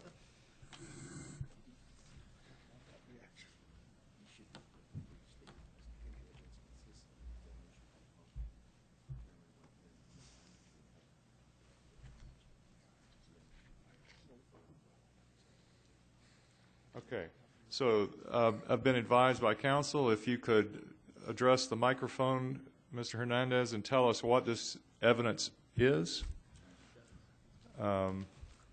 generally, not point by point. And then, Ms. Hammer, you will have a chance to respond. Okay, marked as Exhibit A and Exhibit B are transcripts from the video itself, from the incident itself. I would submit that I certainly haven't had a chance to look at the transcript and compare it to the video. Mr. Hernandez was given notice of this hearing, and he certainly made no effort to communicate with the opposing side that any new evidence would be submitted. No. I would submit that this is not new evidence. It is a record, and the video is on record. They plan on using the video. We're more than willing to play the video, but certainly any transcript would be new evidence. Okay. Mr. Chair? Commissioner Barella, do you have something? I just have a question. You said it was a transcript. Was it certified by, or who transcribed it? Was it certified by? It was by my legal counsel. They, subcontracted out. I cannot provide the exact author. So there's nobody that at the end certifies this is a true and correct copy of it? It is not certified to my knowledge. However, I did not produce the document. It was produced by an attorney. Mr. Chair? Commissioner Shine? I assume you are not an attorney, sir? No, sir. But you are represented by counsel in this matter? No, sir. Oh, I thought, I'm misunderstood. I thought you said this transcript was prepared by your counsel. It was prepared by my counsel in a separate matter. Okay. Okay. I'm going to rule that because we have no way to verify that it is a true and accurate transcript of the video, that we cannot accept this evidence. But if you can get your video connected, or if you're willing to wait, let us see it. Okay. I would make a motion then that they continue my hearing till a future date. I was provided fairly short notice. I could provide a date for you if you'd like. It's approximately 7 days. With the holidays and work, it's extremely difficult to put this stuff together. The IRO has had over 1.5 years to prepare for this, and I would ask for an extension. Also, if I could be provided any rules related to the entry of exhibits in this hearing.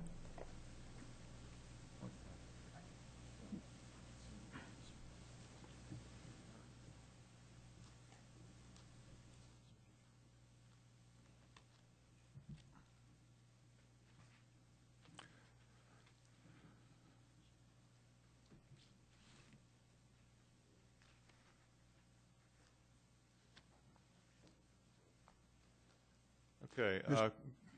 Mr. Chair? Yes, Commissioner Shine. I would like to, at this time, make a motion to continue this matter until January. Would that be? To the January hearing? That would be fine if I could. And the reason I do that is because this gentleman is not a lawyer, and there's no question the niceties of legal practices. If you got a transcript, you give it to your opposing counsel in advance so they can check it out and all that. But you can't expect that this gentleman who's not a lawyer knows those niceties. So I would make this motion to continue it till January, with the understanding that it'll give the transcript to the IRO, and they can review the transcript and by January agree that it's either accurate or inaccurate. Because from my point of view, the transcript would be very helpful, because generally, especially in this room, it's very hard to understand these videos. Is there a second? If I may. Commissioner Barella, excuse me, sir. Commissioner Barella seconded the motion. Is there discussion? Commissioner Siegel? Thank you. I believe that Mr. Hernandez said he had several pieces of evidence he wanted to introduce. He may as well let us know what those several pieces are, and those should all be considered as possible pieces of evidence that we would hear. I would ask the chair's indulgence to let him continue to describe what else he would like to show us for evidence. Okay. You have a transcript, you have a video, do you have other? Correct. The second item is a supplement narrative. It's an unofficial copy of the police report, simply highlighted to make a point. It's actually documents that you already have reviewed, likely. However, mine is an unofficial copy. I'm not sure if you have an official copy or unofficial, but it'll be documents that you actually already have in your possession. Is that it? No, I have a few more. Exhibit C is sections of sworn testimony provided by Officer B under oath. Okay. And those are transcriptions as well. What else? And lastly, email chain between myself and the investigator in this, involved in this case. One of the IRO investigators? Correct. Okay. Okay. Is that it? I believe so. Okay. Ms. Hammer, would you respond to the legality under the, is there anything about the union rules or anything else that would prevent these documents from being introduced or our continuing this? Well, under the rules, an appellant can move for up to 2 months to have their case continued to another hearing. The rules do require it in writing, but I'm sure that the chair can to make a amendment to that rule if it's approved by the commission. Okay. As far as the other documents, I would just request the opportunity to review those between now and I believe it's January the 11th is the next hearing, and that any positions that I would have with respect to the evidence, make it at that time, and we hear what the commission and the chair can rule on the positions of the new evidence, which would be new to the record. Okay. Mr. Chair? Mr. Shine? May I suggest that, in all fairness to Mr. Hernandez, who's not a lawyer, that if Ms. Hammer has any problems with any of the evidence, he give him a week or 2 weeks notice or something of that fact so that he can have time to prepare before the hearing. Sure. I'll give him a week's notice prior to the hearing. Okay, so the motion was to continue the matter. Continue, thank you, until January. Chairman, if I may. Yes. And I did not realize the date was on the 11th. I actually have a personal holiday on that day. If I could actually then just February? If I could just push it to February docket, and then Anybody know the date in February?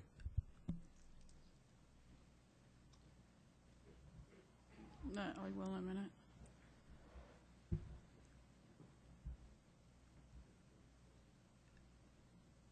And then if I could. Oh, I'm sorry, I was wrong. It's January the 9th is the day. It's a Thursday, the second Thursday of the month in 2014 would be January the 9th. Does that make a difference for you? That'll make a difference. I'll accept that date. If I could question to the board, is there a procedure that I can follow to have these exhibits qualified and entered, several weeks before the January 9th hearing? That way I am not, getting responses on several different exhibits from the IRO, then putting me in the same situation where they're claiming that they don't have an opportunity to respond or something to that effect. I'd like to qualify the exhibits prior to the 9th so that they're already in the record.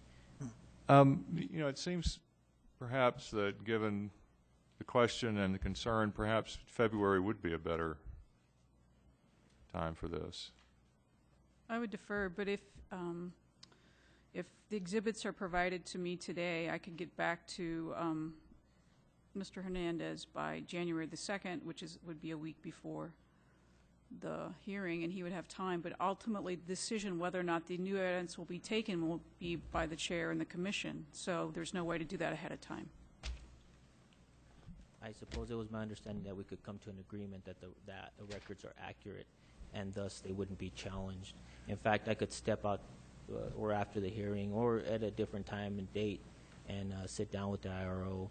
She can review the documents, and then possibly we can just make a joint motion to well, whether they're accurate is one thing. Whether they are appropriate and admissible in this, under our rules in this procedure, that's a different thing.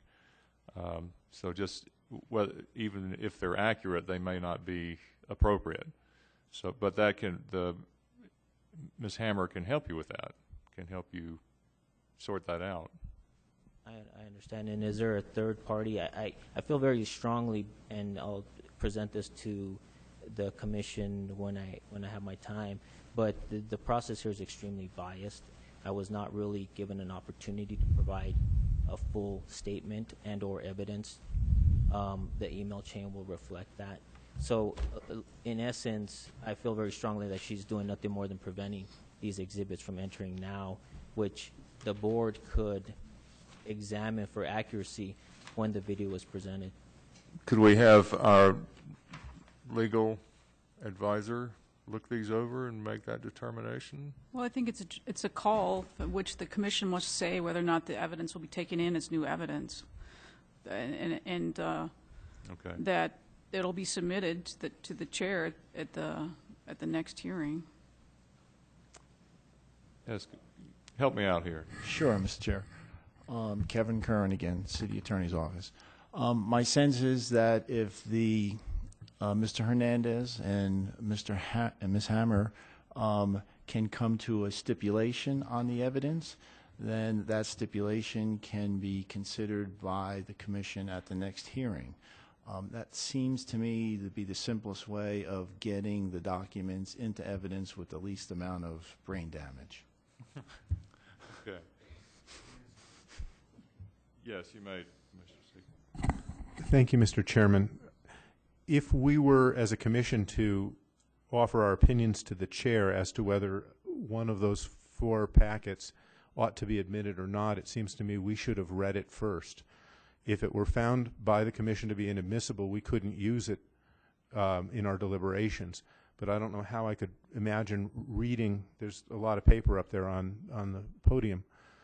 I don't know how we could read that on the fly during the hearing and be expected to understand it and make that kind of a judgment. So my request in lay terms, I'm not a lawyer either, would be to have that documentation distributed to us no later than the 2nd of January, along with the IRO's recommendations to us as to the admissibility or non-admissibility of them. And we can form our own opinions and come to the hearing ready to ask the questions we may need to ask and determine at that time how we feel we ought to proceed with respect to new evidence. Is that fair enough, Mr. Curran? Is that an okay way to proceed? Mr. Chair and Commissioners, I apologize. I'm not that familiar with your rules to know if that's the appropriate way to proceed. My intuitive thinking is that the Commission should not be receiving evidence outside of the hearing process that's not already in the record. Commissioner Foster, you have a request. Mr. Hernandez, point of. Yes, sir. I'm on. Point of clarification.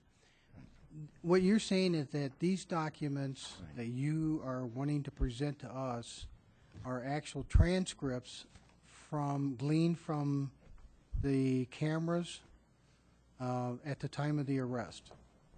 Is that correct, sir? Exhibit A and Exhibit B are what you're stating. They are transcripts taken directly from the incident, the audio and video of which the police department has. The Exhibit C actually is transcripts from sworn testimony provided by the officer involved in this case under oath. Let's go back to the first 2 exhibits, Exhibit A and Exhibit B. So why you're, and I need this for my clarification. It is my impression is that you want to present this so that when the IRO shows us the tape, we have not only a visual accuracy of the information, but also a written accuracy of the information. Is that correct, sir? That would be a large section of why I would like to. The other large reason would be that there's an extreme bias in the documents that have been provided to you and the investigation that has been conducted, and thus you truly have you don't have the facts to make an informed decision. And these exhibits are factually based off of the video and audio. They're undisputable. So, but sir, what I'm saying is that what we are addressing is you're going to give that document to the IRO. The IRO in turn is, I'm assuming, going back and going to review the lapel camera for accuracy. If you and the IRO agree to that it is the lapel camera is accurate, then would we need to have that document in front of us? I believe so, for a couple of reasons. First and foremost, the audio quality on the video itself is extremely poor. It's very difficult to grasp without watching repeatedly the video. I think it makes a very clear record of the incident. Also, it will assist the commission when the videos are played to follow the record. But once again, Mr. Hernandez, the document is a reflection of the video, and if you and she concur that the video reflects the document, then we may not necessarily see that. The document C, the final one, you said this is a testimony of an officer under oath. That's correct. Under oath in relation to This incident. a court proceeding? An external proceeding, non-criminal. And is this a transcript also, sir? This is also a transcript. By a certified transcriber? Okay, if I may make one record on the exhibit. Okay, please. The time constraints make it very difficult to fast forward and rewind a video. I'm limited on time, so the transcript allows me to jump specifically to sections of the record. Okay. We have a motion before us as to whether continue the hearing, the citizen's complaint, and it's time to vote. Mr. Chair? It's time to vote. May I make one suggestion to council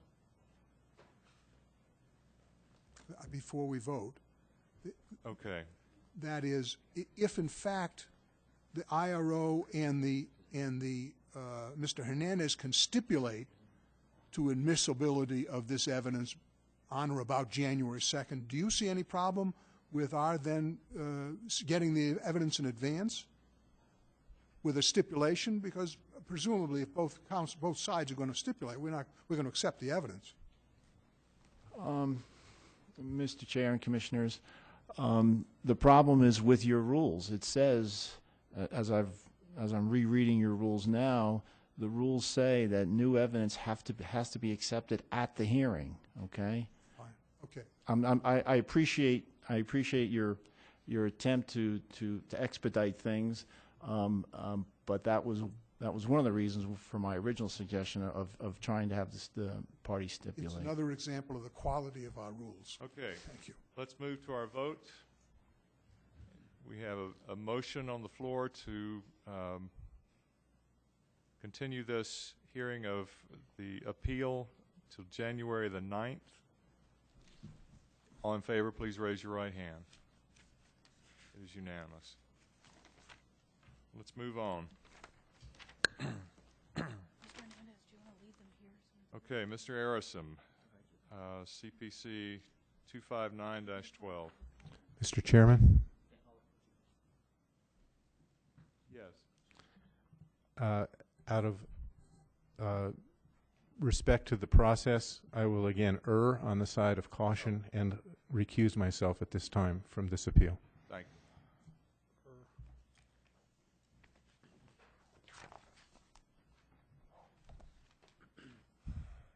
Francis, are you ready? And Mr. Arison, you have 15 minutes to present your case regarding the citizen complaint 259-12. Thank you, Mr. Chairman. Check. Oh. Okay. Once again, I would ask that Commissioner Foster also err on the side of caution and recuse himself from this case. Saying that, I will go ahead because obviously he's not going to do that. Do you all have the investigative file on this? You do? Could I bring your attention to, in that investigative file, there is a I believe he's called it a investigative note by the investigator, Chris Davidson. Excuse me? I have no idea. My page numbers are all different than yours. There's in his investigative file, there's an investigative note. It's 2 paragraphs, and it concerns another CPC.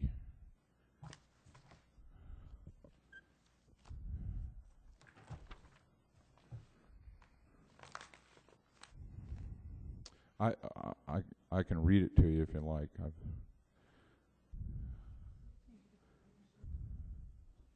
Mine was like page 6 or something. Okay. Okay. We have investigative notes. Okay. If you take a look, in the information packet that the independent review officer, Ms. Robin Hammer, sent me, you will find this investigative note by Investigator Chris Davidson. I don't know quite how I should handle this, but I won't say the CPC number. How's that? The investigative note says this case also coincided with CPC such and such, in which such and such complained of a marked Albuquerque police vehicle not having a government plate or temporary tag displayed. In that case, the findings of Mr. Such and such were correct that state law requires all vehicles must display a license plate or a temporary tag. There is no exemption for police or emergency vehicles under the law. State Statute 6318 requires that every vehicle operated on the highways of the state shall have a license plate or valid temporary tag displayed. It is against the law to display a temporary tag that has expired. And in the second paragraph, it says, however, in this case, Police Department General Order 119.9 states all department vehicles except SID must have a G plate. SID refers to Special Investigations Division, I suppose, which consists of narcotics and burglary and all that. Also, Albuquerque Police Order 119.10 states all personnel driving marked or unmarked department vehicles will have an assigned government plate properly affixed to their vehicles at all times, with the only exception for undercover units such as SID, Vice, Narcs, Intel, such as that. I must say I'm astonished at the thinking displayed by the investigator, Chris Davidson, and then promoted by the RO, Ms. Robin Hammer, who is a licensed New Mexico attorney. So much so that it deeply concerns me is that obviously they are both suffering from delusion that has clouded their objective cognitive abilities to a point that they actually believe Albuquerque Police Department orders usurp state law. APD SOPs, general orders, chief special orders, and policies and procedures are not law, never have been, and never will be. I contend that Chief Banks, the IROs, and the investigators' application of these orders 119.9B and 119.10U are bogus, as these orders never claim to give approval of driving an undercover car without a tag of some sort. All they say is that they don't need a G tag or that it be properly affixed, as the investigator clearly states in his report. Another apparent prime example of this poor application of department rules, it gives the appearance of this being a systematic problem within APD, is where they failed to abide by the law in the city and of Albuquerque because of APD's collective idiocy, paid out a large sum of taxpayer dollars for violating the civil rights of people when they were illegally detained as innocent witnesses to crimes. We all heard about that recently. I am sure that APD must have, like other police departments across the nation, a system of supplying license plates for undercover cars that is, as it should be, closely guarded. If they don't, then their only excuse must be is that they are spending hundreds of millions of dollars on boondoggles such as the Real-Time Crime Center. It appears that the lack of common sense at APD has infiltrated the IRO staff and permeated the IRO's mind to think for one moment that a vehicle could be driven around on the public streets without any way to identify it. It is best asinine and at worst insane. And in this particular case, that it would be justified when this supposedly cloaked SID vehicle was parked by Officer B in broad daylight at the APD headquarters in the police car parking only section on 4th Street that day, and not in the city's underground parking garage not more than a half a block away. Due to Officer B's laziness and disrespect for not only the law, but also the driving public at large, the value of that brand new undercover car is most likely gone. And I say driving public due to the fact that anyone seeing that car without any identifying tag would no doubt be a distraction that could result in them having an accident. Commissioners, I ask you to take a hard look at the narrative of my original complaint and overturn the obviously incomplete and incompetent conclusions made by the investigator, Mr. Davidson, and the IRO, Ms. Hammer, in this case. And I also ask you, but not limited to, you look at all the APD rules that were spelled out for them in my complaint for violations all the way up the chain of command of the officer in question here.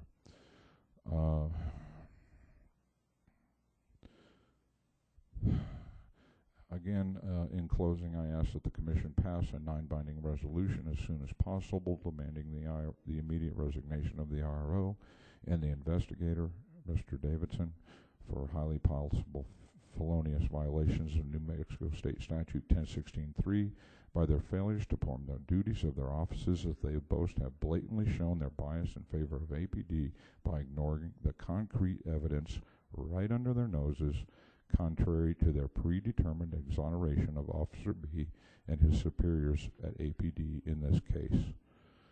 This Commission can no longer tolerate being looked at as a laughingstock due to the unskilled and unlawful actions of the IRO, her staff, or APD. And once again, I ask that this statement be placed in the record verbatim. Thank you. Is there any question for Mr. Arison? Commissioner Shine. It's not a question, it's just a statement. Mr. Arison, you make it very difficult for us to respond to your appeal when you make the kind of ad hominem, unnecessary attacks that you do on everybody involved in this process. And I just, it's your right, you want to do it that way, but I'm just telling you that for me personally, you make it very, very difficult, sir. I understand, sir. Thank you very much. Any other questions? Okay. Thank you. You may sit. Thank you. Is Detective B here? No.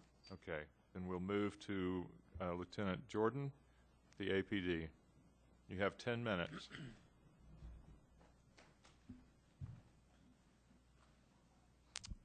Thank you, Mr. Chairman, Commissioners. It's common law enforcement practice for, while officers are in an undercover capacity involved in undercover operations, to actually technically break the law. And what I mean by that is, we have officers that will attempt to procure prostitutes. We will have officers that will sell drugs. We will have officers that will try to buy or sell illegal weapons in the course of their investigations and in normal operations. In the course of these undercover operations, they may also have to drive vehicles illegally without having a license plate displayed. These are normal operations. We do as SOPs that cover this. In this case, too, this was also a new vehicle that had just been assigned to the fleet and had not been used in an undercover capacity yet, but was going to be used in an undercover capacity. So as I stated before, this is a common law enforcement practice to conduct these operations and to, when we have to, violate the law in those sense. We don't prosecute the officers, for instance, while they're engaging in a prostitution operation or a narcotics operation for those type of activities. These are best practices that are done by agencies all over the country, not just in APD. then I'll stand for any questions if you have any for me. Commissioner Shine. I agree with you fully that under many circumstances, officers have to engage in conduct which, if engaged in by a citizen, would be a crime, like buying narcotics or whatever. The question, though, is in terms of this issue, a temporary license plate. Let me ask it this way: are the undercover vehicles that the police generally, the undercover vehicles the police department uses, do they not have some kind of tag? Not a government tag, obviously. It would be ridiculous to have an undercover vehicle with a government tag. Yes. But do they have? All of our vehicles, if they are fully marked units. No, I'm not talking about fully marked. Let me finish my answer, sir. All of our vehicles, from the fully marked vehicles to the unmarked vehicles to the undercover vehicles, have some type of registration or plate assigned with them. So yes. Okay. And obviously you can perform an undercover operation, except perhaps in very unusual circumstances, with some kind of plate on it. It's not going to be a government plate, but it'll be some kind of plate on the vehicle, right? Depending on the circumstances and the type of operations we are conducting. All right. So my concern here is the temporary tag. And we had another CPC today that involved temporary tags, in which a marked vehicle, as you're probably aware, a marked vehicle didn't have a temporary tag. And it was a problem because the tags were expiring in 30 days before the Department of Motor Vehicles, because they're backlogged, can get the regular tags out to the police department. And as a result, the police department worked out a procedure whereby the temporary tags can be extended by the police department itself, and for another 90 days or something like that. You're familiar with that? Yes, sir. Okay. So here, it may be the problem was that the temporary tag was expired and they were still waiting for the Department of Motor Vehicles, but the answer is not that there shouldn't be a temporary tag on it, not that it's undercover. It's that there's a procedure now in effect to eliminate this problem with the police department issuing temporary tags that are longer in duration. Is that a fair statement? I don't know if it's appropriate to answer, since that's also a pending CPC that's coming up later in the hearings that you're referring to. Oh, I'm sorry. We haven't done the CPCs yet. Okay. Well, let me put it this way then. Is it not fair to say that even though this is an undercover car, ordinarily it should have a temporary tag and eventually will have a regular plate on it? Is that a fair statement? As I stated before, sometimes we will put the tags on the vehicles and operations, and sometimes we don't, depending on what activities that are taking place at the time. Do you know whether this vehicle in particular was one that wasn't supposed to have a tag on it or shouldn't have a tag on it? What do you know? I don't know, sir. Okay. Thank you very much. Thank you, Lieutenant. You stated that you have SOPs that cover this type of situation. Is there an SOP that covers this situation? Reference to 1-19-9 that talks about that they're not required to have the government plates, and we've interpreted that as plates. But 1-19-9 states all department vehicles must have a G plate. Is that right? Yes, it does, sir. Okay.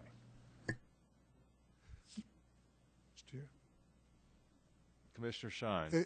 So what we're not talking, the reason I don't believe that even applies here is because we're not talking about a G plate that's supposed to be on this car, right? If anything, because it's an undercover car, it would be an ordinary plate, not a government plate. Correct. Thank you, Mr. Chair. Okay. Move to Ms. Hammer. 10 minutes. Both under New Mexico Supreme Court law and U.S. Supreme Court and 10th Circuit law, on all three of those, the law of the land, it is well established that undercover operations are exempt from the law. In the 10th Circuit, United States versus Mosley, citing U.S. Supreme Court law, the 10th Circuit held that government agents often need to play the role of criminals in order to apprehend criminals, and this role occasionally entails unseemly behavior. Wide latitude is accorded to the government to determine how best to fight crime, citing a U.S. Supreme Court case.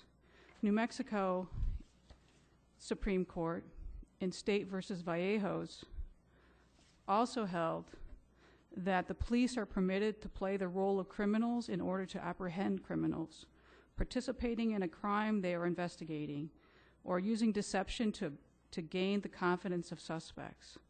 It's well established that while undercover operations, they can violate the law. There are due process limitations so that the outrageous conduct is not permitted, and there are standards for that. But what we have in here is a case of an officer who was working undercover, and as undercover, he had a vehicle which did not have a license plate. And the officer told that to Mr. Aronson even, that as an undercover officer, there are exceptions of the law that I don't have to, that he did not have to apply, that he was exempt from. And one of those things is that he was permitted to drive a car without a license plate in order to further his undercover activities. The SOP that was cited talks about G plates are required with the exception of cases that are for cars that are undercover. That's why it was cited. So this car would never have a G plate, but the law also permits this car to have no plate.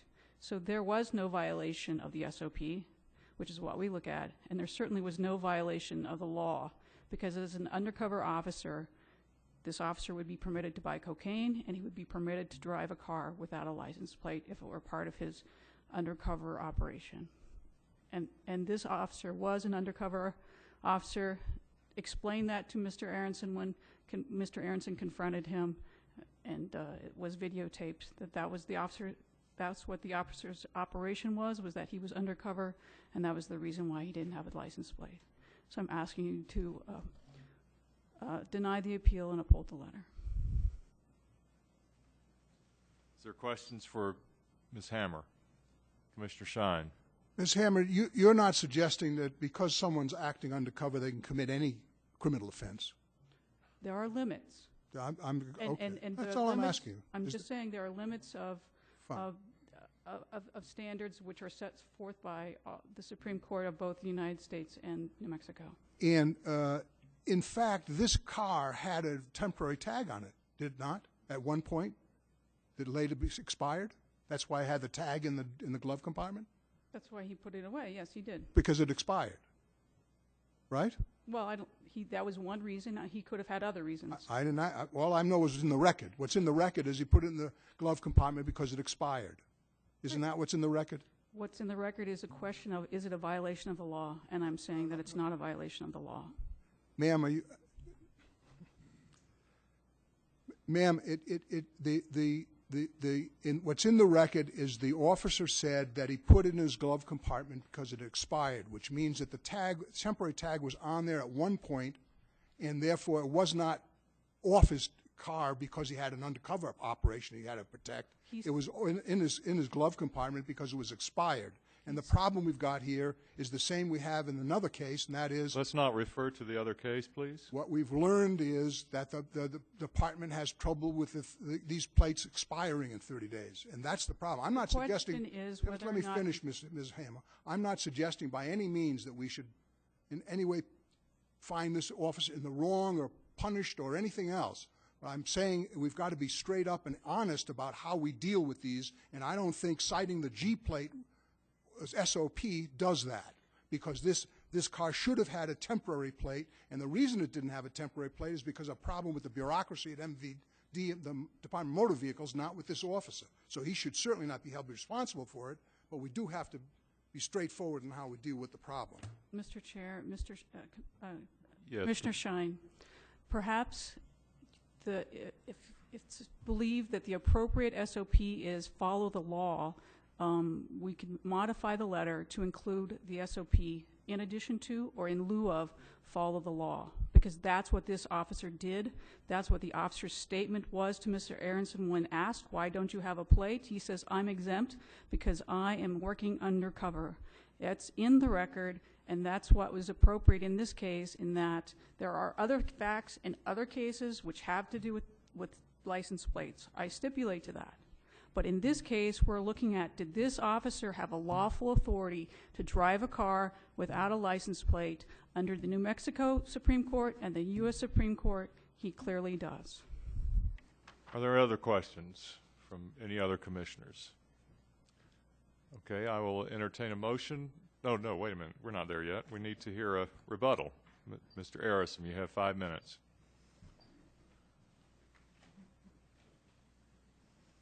Thank you, Mr. Chairman. I see nothing in the record that there was any claim that the officer was in an undercover operation at the time. And once again, the vehicle was parked in the police-only parking spot, clearly marked for police vehicles only, right next to APD headquarters. So I cannot believe that he was using that vehicle in an undercover operation at the time. So is this something that they can do all the time? And what if they're, I assume they drive these vehicles home or whatever, I'm not sure, but what if they're, say, just going to lunch during an undercover operation and they've left that scene and they're simply going to lunch? What if they have a little fender bender with somebody or and just drive away? What is that person supposed to do to identify that vehicle? Once again, the state law says there's no exemption for police vehicles or emergency vehicles under the law. I'm at a loss here. There's just too many issues with all of this. You simply cannot be driving a vehicle without some sort of identification on it for the driving public to identify that vehicle. If it was speeding, if it cut somebody off, ran a guy on a motorcycle off the road, like I had happened to me about 4 years ago, the same situation. So I'm afraid this just doesn't make any sense. There needs to be a tightening up of the rules, and the law says what it says, as it was at this time of the situation, and I see nothing in the evidence that this officer was in an undercover operation at the time. So, thank you. Okay, is there a motion on the floor? Is anyone ready to make a motion? Commissioner Barker?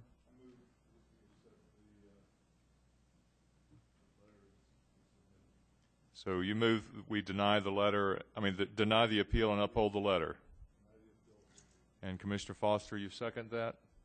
Now, is there a discussion on, Commissioner Barella? I just want to say that I'm going to vote against this motion, and I agree with Commissioner Shine. It's very clear in the letter that we were given that the detective stated he removed the temporary tag because it was expired, not because he was in an undercover capacity. Is there any other discussion? Commissioner Shine. I'm also going to vote against the motion because I think the rationale is a fictitious one, that it was an undercover operation. I think it was just a bureaucratic screw-up, and that it should be dealt with up front as that. Okay. Any other comments? Okay. Ready to vote. All in favor of the motion, please raise your right hand. Okay. 3. And all against? Okay. So the process now, it goes to the Chief Administrative Officer. Is that correct? The rules provide in a case of a tie, the IRO's letter stands. Okay. All right.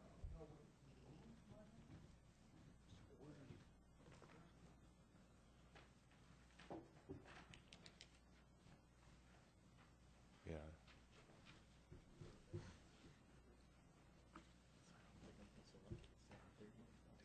Where did those rules go?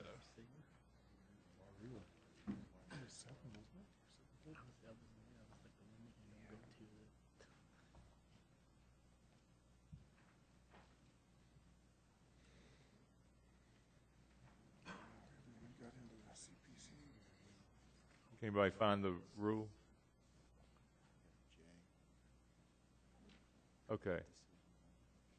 If the POC vote on the appeal ends in a tie, the findings of the IRO remain the final findings. That is, according to our rules, it's D, no, I'm sorry. It's section 6J.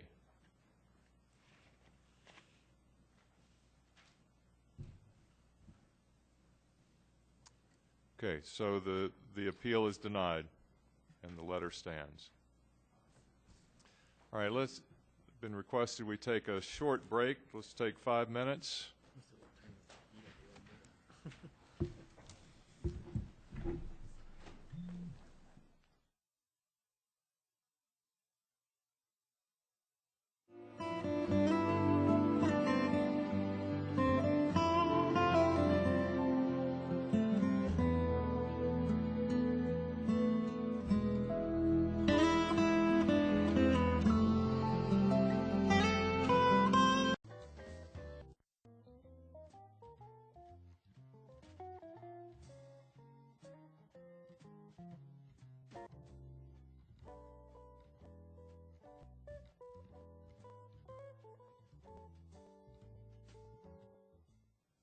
Call this meeting of the Police Oversight Commission back to order. We move to the Independent Review Officer's report. Ms. Hammer. Thank you, Mr. Chair. We held the civil rights training on November the 22nd for the commission, which was required by law. So the commissioners that weren't able to attend, I've given you a CD of materials along with the written materials, which would constitute 4 hours of training of civil rights as required by ordinance. And I would just ask that the individuals who did not attend the training in person to get the date of they viewed the video to Ms. Garcia before the end of the year so we can be in compliance with the ordinance for training. With respect to ride-alongs as well, if you've done any ride-alongs, if you could get those to Ms. Garcia so we could put them in our log to make sure that everyone's comply with the ride-along requirements of the ordinance as well. We've also been working for more than a year on the IRO database to get information from CPCs collected in a manner which can be reported in the quarterly and annual reports. And I'm happy to report that database work is nearly completed, and that we now keep all the data for all citizen police complaints and then provide that information to the Internal Affairs Division, as opposed before there was sort of a bifurcated operations among the tracking of data. And I'm happy to report that we've completed a year-long project in that respect. I've also made this month made a suggestion to the Deputy Chief in charge of Field Services for changing the way warrants are processed is in giving notification to the officers. There was an outdated SOP with respect to the way officers received notifications of warrants. And Deputy Chief Macario Page has worked with the Bernalillo County Sheriff's Department to correct the antiquated system of faxing to an email system, which now an electronic PDF of the warrant will be attached to the officer's report. And that was in response to a CPC, which will come up later on in our time together a couple months from now. But it was a good result from a problem that was brought to our attention from a CPC. And finally, I wanted to discuss the cease and desist letter that the Albuquerque Police Officers Association has sent to me in my response to it. In response to the letter I received on November the 27th from the union, I reviewed the letter, the law, the contract, and made an independent decision that I would conform or comply with the request, if not demand, from the Albuquerque Police Officers Association to modify the way that fully investigated CPCs are presented to the commission, and modify my presentation to conform with the contract which was entered into between the city and the Police Officers Association. I believe that it's my job to enforce the rules and the law. I don't necessarily have to agree with the law, but must apply it. And the contract between the city and the union expired, but there is my reading of the law and of the other pending litigation is that the contract, the effects of the contract remain in effect, both by common law in that the union has a reliance upon the contract and that a party unilaterally can't modify a contract which has been honored. And in addition, there's pending litigation. There's litigation which has been decided that would indicate that the contract still has effects. So based on all of that, I came to the independent decision that it would be in the best interest of justice not to sustain a lawsuit from the union, but to conform to the contract as written. And so my letters, the first 3 CPCs which are on tonight's agenda, are letters that are in conformance, in my belief, with the union contract. Mr. Fred Maurer, the author of the letter and the attorney for the union, is here if you have any questions. Okay. Are there questions of Ms. Hammer or Mr. Maurer? Commissioner Shine. Thank you, Mr. Chair. I'd just like to make a brief statement. I would like to register my objection to the IRO's decision and the position taken by the union's lawyer in sending this cease and desist letter. I believe that certain provisions of the collective bargaining agreement that restrict the information that the POC can obtain from the APD, including the provision that Ms. Hammer has just discussed and which is referred to in the letter, or those provisions that otherwise limit or infringe upon the authority of the POC as provided by the POC ordinance, are unlawful and unenforceable. I don't believe that the executive branch of the city government has the right or the authority to, in effect, amend the POC ordinance by negotiating the provisions of a labor agreement. However, because hopefully the work of the POC task force may soon lead to the City Council significantly amending the POC ordinance, attempting to independently litigate the issue at this time based upon the provisions of the current ordinance, a litigation that could drag on for years, does not appear to be warranted and might be a waste of taxpayers' money. Therefore, Mr. Chair, I do not intend to make any motion related to this matter at this time. Okay. Any other questions for Ms. Hammer or Mr. Maurer? Commissioner Foster? Mr. Maurer, would you spend a moment giving your opinion in relation to this, sir? Let's do it this way. If you have a specific question for him, then I would invite you to ask that question. Mr. Maurer, would you provide us with a rationale as to why you submitted this letter, this cease and desist letter? Mr. Chairman, members of the board, my name is Frederick Maurer. Could you speak into the microphone, please? Sorry. Thank you. Mr. Chairman, members of the board, my name is Frederick Maurer. I'm an attorney in Albuquerque, and I represent the Albuquerque Police Officers Association.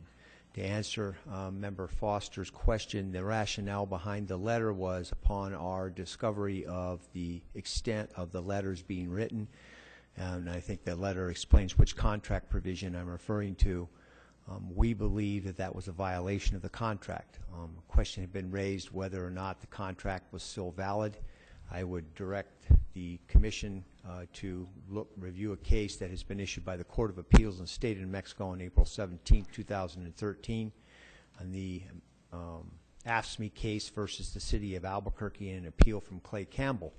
That decision discusses the impact of evergreen clauses on collective bargaining negotiations and provisions of collective bargaining agreements. The decision by Judge Fry was that with respect to the LMRO embodies the same types of concepts that would be covered under PIBA, which has a specific provision, 10-7E-18D, 2003, which is called an evergreen clause, which provides that any time a contract technically expires, its conditions and terms stay in effect until a successor agreement has been negotiated. Judge Fry ruled that as an initial matter, while the evergreen provision of the PIBA law may not be applicable to the LMRO, the idea is applicable to the LMRO. Quote unquote, the LMRO does not permit the city to unilaterally impose conditions of employment once a CBA has expired. Instead, the LMRO includes provisions for impasse resolutions through mediation and voluntary binding arbitration. These provisions ensure the unions are participants in determination of employment conditions even after the CBA has expired. Based upon that decision, and in fact there are such mediation provisions in the contract and the LMRO, the court's interpretation was that the provisions in effect do the same process. Based upon that concept, it is the union's position that the contract, even though technically expired, is still enforceable. Provision in the contract speaks directly to this provision, and we ask that the IRO please stop doing that. The contract isn't enforced, and in fact, as you've seen in the paper, there's a vote coming on whether it's going to be renewed with new provisions, and that's the basis of the union's position. Thank you, sir. Are there any other questions for Mr. Maurer? Thank you, Maurer. Commissioner Siegel. I have a question either for Mr. Maurer or Robin Hammer, our IRO. The letter which we have received, is this privileged document, or is this something that can be put on our website so that the public can understand the changed conditions under which we are receiving CPCs from here forward? And the question really is twofold. IRO Hammer's letter to us and Mr. Maurer's letter to, I have it here, to Ms. Hammer, to IRO Hammer. I will answer for myself and only myself. I think Ms. Hammer is more than qualified to speak for herself, but I would clearly state that my letter to Ms. Hammer, which has been turned over to this board, is not privileged communication in any way. Okay, thank you. Ms. Hammer, do you have an answer for Commissioner Siegel? It is a public record, the letter itself. Okay, Mr. Chairman, in that case, I would ask the Commission's concurrence in requesting Ms. Hammer publish her letter to us, dear Commissioners, dated December 3rd, and Mr. Maurer's letter to her with its attachments on the POC website so that the public can better understand the framework in which we are receiving CPCs and what's in them and what's not. Is there a second to the motion? Commissioner Barella seconds. Is there discussion? Sir? Commissioner Foster. I don't understand why we're making a motion. If this is a public document, then this is a document that we could place up on the website without us concurring. Well, and I would also point out that it's the IRO's website on which the POC has this information is put onto it. It's not the POC's website. I want to make that clarification. Okay. So then I guess the instead of a motion, perhaps there is a request that these letters be put on the website. Point of order, Mr. Chair. I think there's a motion and a second on the floor, and I think we should vote on it. I would submit that under the city attorney's interpretation that the POC cannot order the IRO to do anything, that that it would be my discussion of the motion that it would not be appropriate under the Mr. Turk's interpretation of the ordinance. So I rule that the motion was out of order. So therefore the second is out of order as well. And so Commissioner Siegel, would you like to request of the IRO to place these letters on on the IRO's website? I would, and let me clarify that when I initially made the request, I did not make a motion. I asked the POC's concurrence. You asked for a second in that. I had not considered it to be a motion. I was asking for our concurrence as a request to the IRO that she post these as a matter of public information, and that remains my request as a request. So I'm asking for a sense of the Commission. Not a formal vote, then. Is there anyone who has any objection to these letters being placed on the IRO's website? Hearing none. then would you like to make your request of the RO? I do request that on the public's behalf, both these be posted to the website, including any attachments that were made. Incidentally, the letter we received from Mr. Maurer showed a fax of 4 pages, but in fact I only received 3 of them, pages 1, 2, and 4. So if there's a third missing page, try and be sure that that's attached to as a part of that document, if you're willing to put it up. Thank you. Any other questions of Ms. Hammer? Okay. Commissioner Foster. IRO. It came in front of us here earlier about our web page to the public. I'm receiving emails. Do we have the web page up, or do we not have the web page up? There is an email in response to the lawsuit that was filed against the POC and individual members, some individual members. It's the settlement of that lawsuit included an agreement by the city to have one email in which all members of the public could email the members of the POC. And that email is on the website, the IRO's website, under the POC Commissioner tab. If you want to contact the commissioners, you go to that website, and to that portion of the website, and the email address is there. It's poc@cbq.gov. From that, an email is sent to all members of the commission. On that section of the website, there is the caution that the POC cannot give legal advice, that contacting a POC member about a pending case would jeopardize that POC's members' ability to sit on a case, so members are strongly discouraged from doing that, but there's nothing that, under the terms, that there's no screening process for what goes into that email address. Okay. Thank you, Ms. Hammer, for your report. Let's move on to the citizen police complaint letters.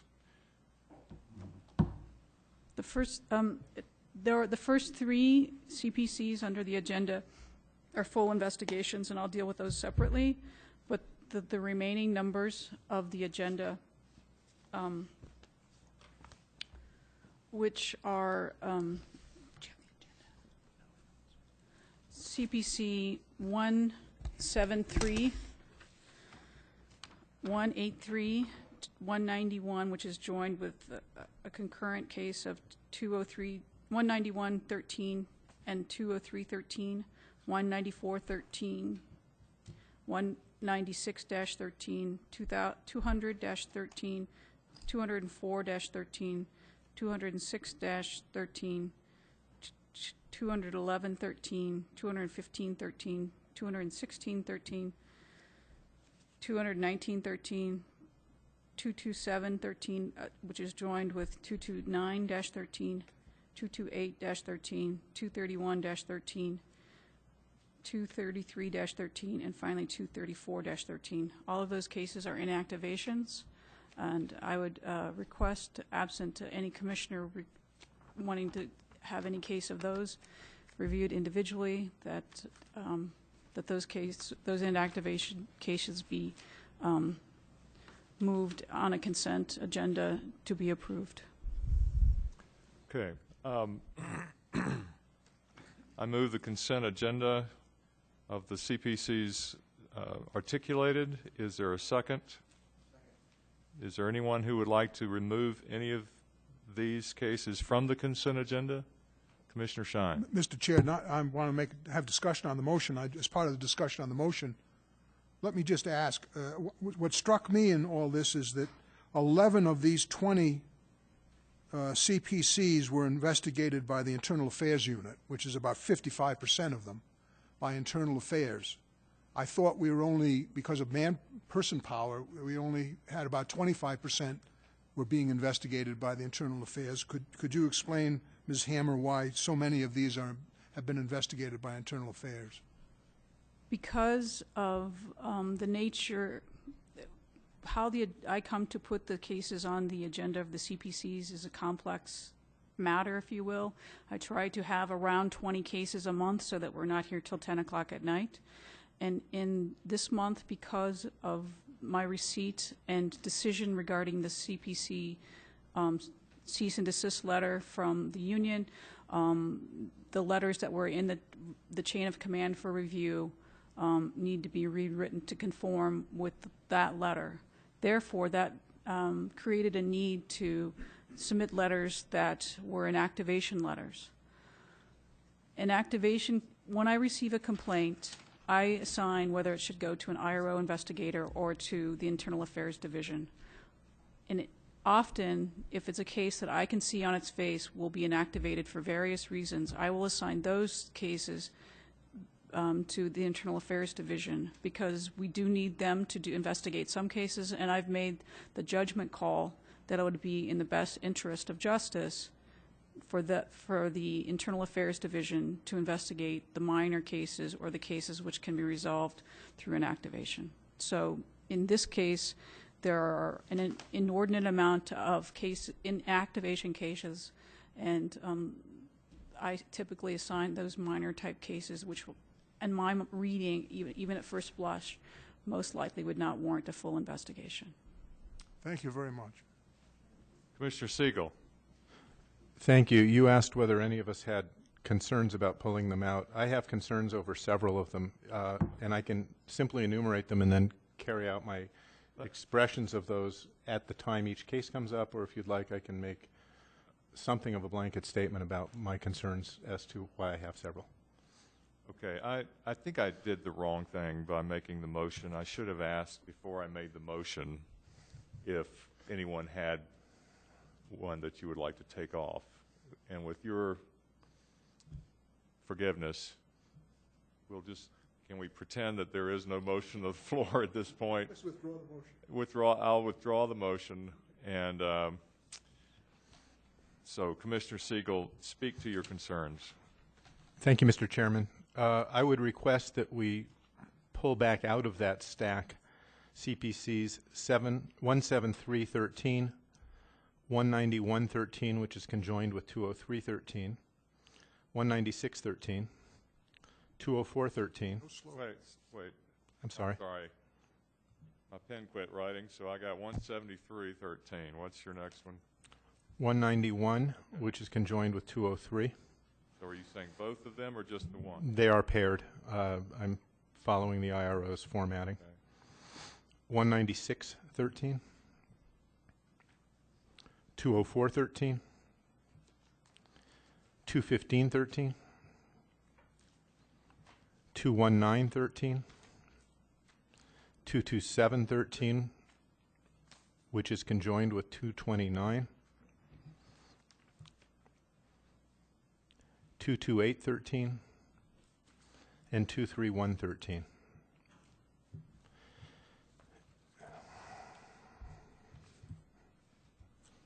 So you're asking all of those to be removed from the consent agenda? That is correct. So be it. Thank you. Let's move on to... I'm sorry, Mr. Chair, real quick. There was one case that I would like I'm sorry. Mr. removed Peterson, as well. 23313. Okay. So remaining on the consent agenda are CPC 183-13, CPC 194-13, CPC 200-13, CPC 206-13, CPC 211-13, CPC 216-13, and CPC 234-13. Is that correct? Is that what everybody else has? Okay. So I move the consent agenda with those, including those CPCs. Second. Is there any discussion further? All in favor, please raise your right hand. Any opposed? It is unanimous. I'll go to the first CPC on your agenda, which is 209-12. 209-12 involves an incident in which a woman called to file a police report for an accident leaving damage to her vehicle in which there were the other vehicle was not present. And the officer arrived and seemed to be disinterested in the complainant's problems and concerns, and I reviewed the interview with the woman. I interviewed the complainant as well as the interview with the officer and the lapel camera which he provided of the incident. The officer showed little compassion for her. He told her that it would take a while, 2 weeks, to get the report, to the point that the demeanor of the officer caused the complainant to cry during this incident in which she was upset about her car being wrecked, but certainly was more upset because of the officer's actions. Based on that, I found that I reviewed the SOP that says that the officer shall perform their duties and maintain a neutral and detached attitude without indicating disinterest in a manner that is petty or insignificant. I found that Officer H's conduct should be sustained. It was reviewed by the Albuquerque Police Department chain of command, including the Chief of Police, and the Chief concurred that this officer should be sustained for his conduct. I ask that you adopt the letter as written. I move approval of CPC 209-12. Is there a second? Commissioner Siegel seconded. Any discussion? Commissioner Peterson. I'm curious, and I don't know if this is the time to do it or not. I'm wondering if there's an SOP regarding electronic insurance. You know, the SOP or the letter says the officer told her she needed a paper copy of insurance information. Electronic version was not sufficient. I think we're trending in the electronic direction. I'm just curious if that is. I don't know of any specific SOP that it's required. That there is state law that you have proof of insurance.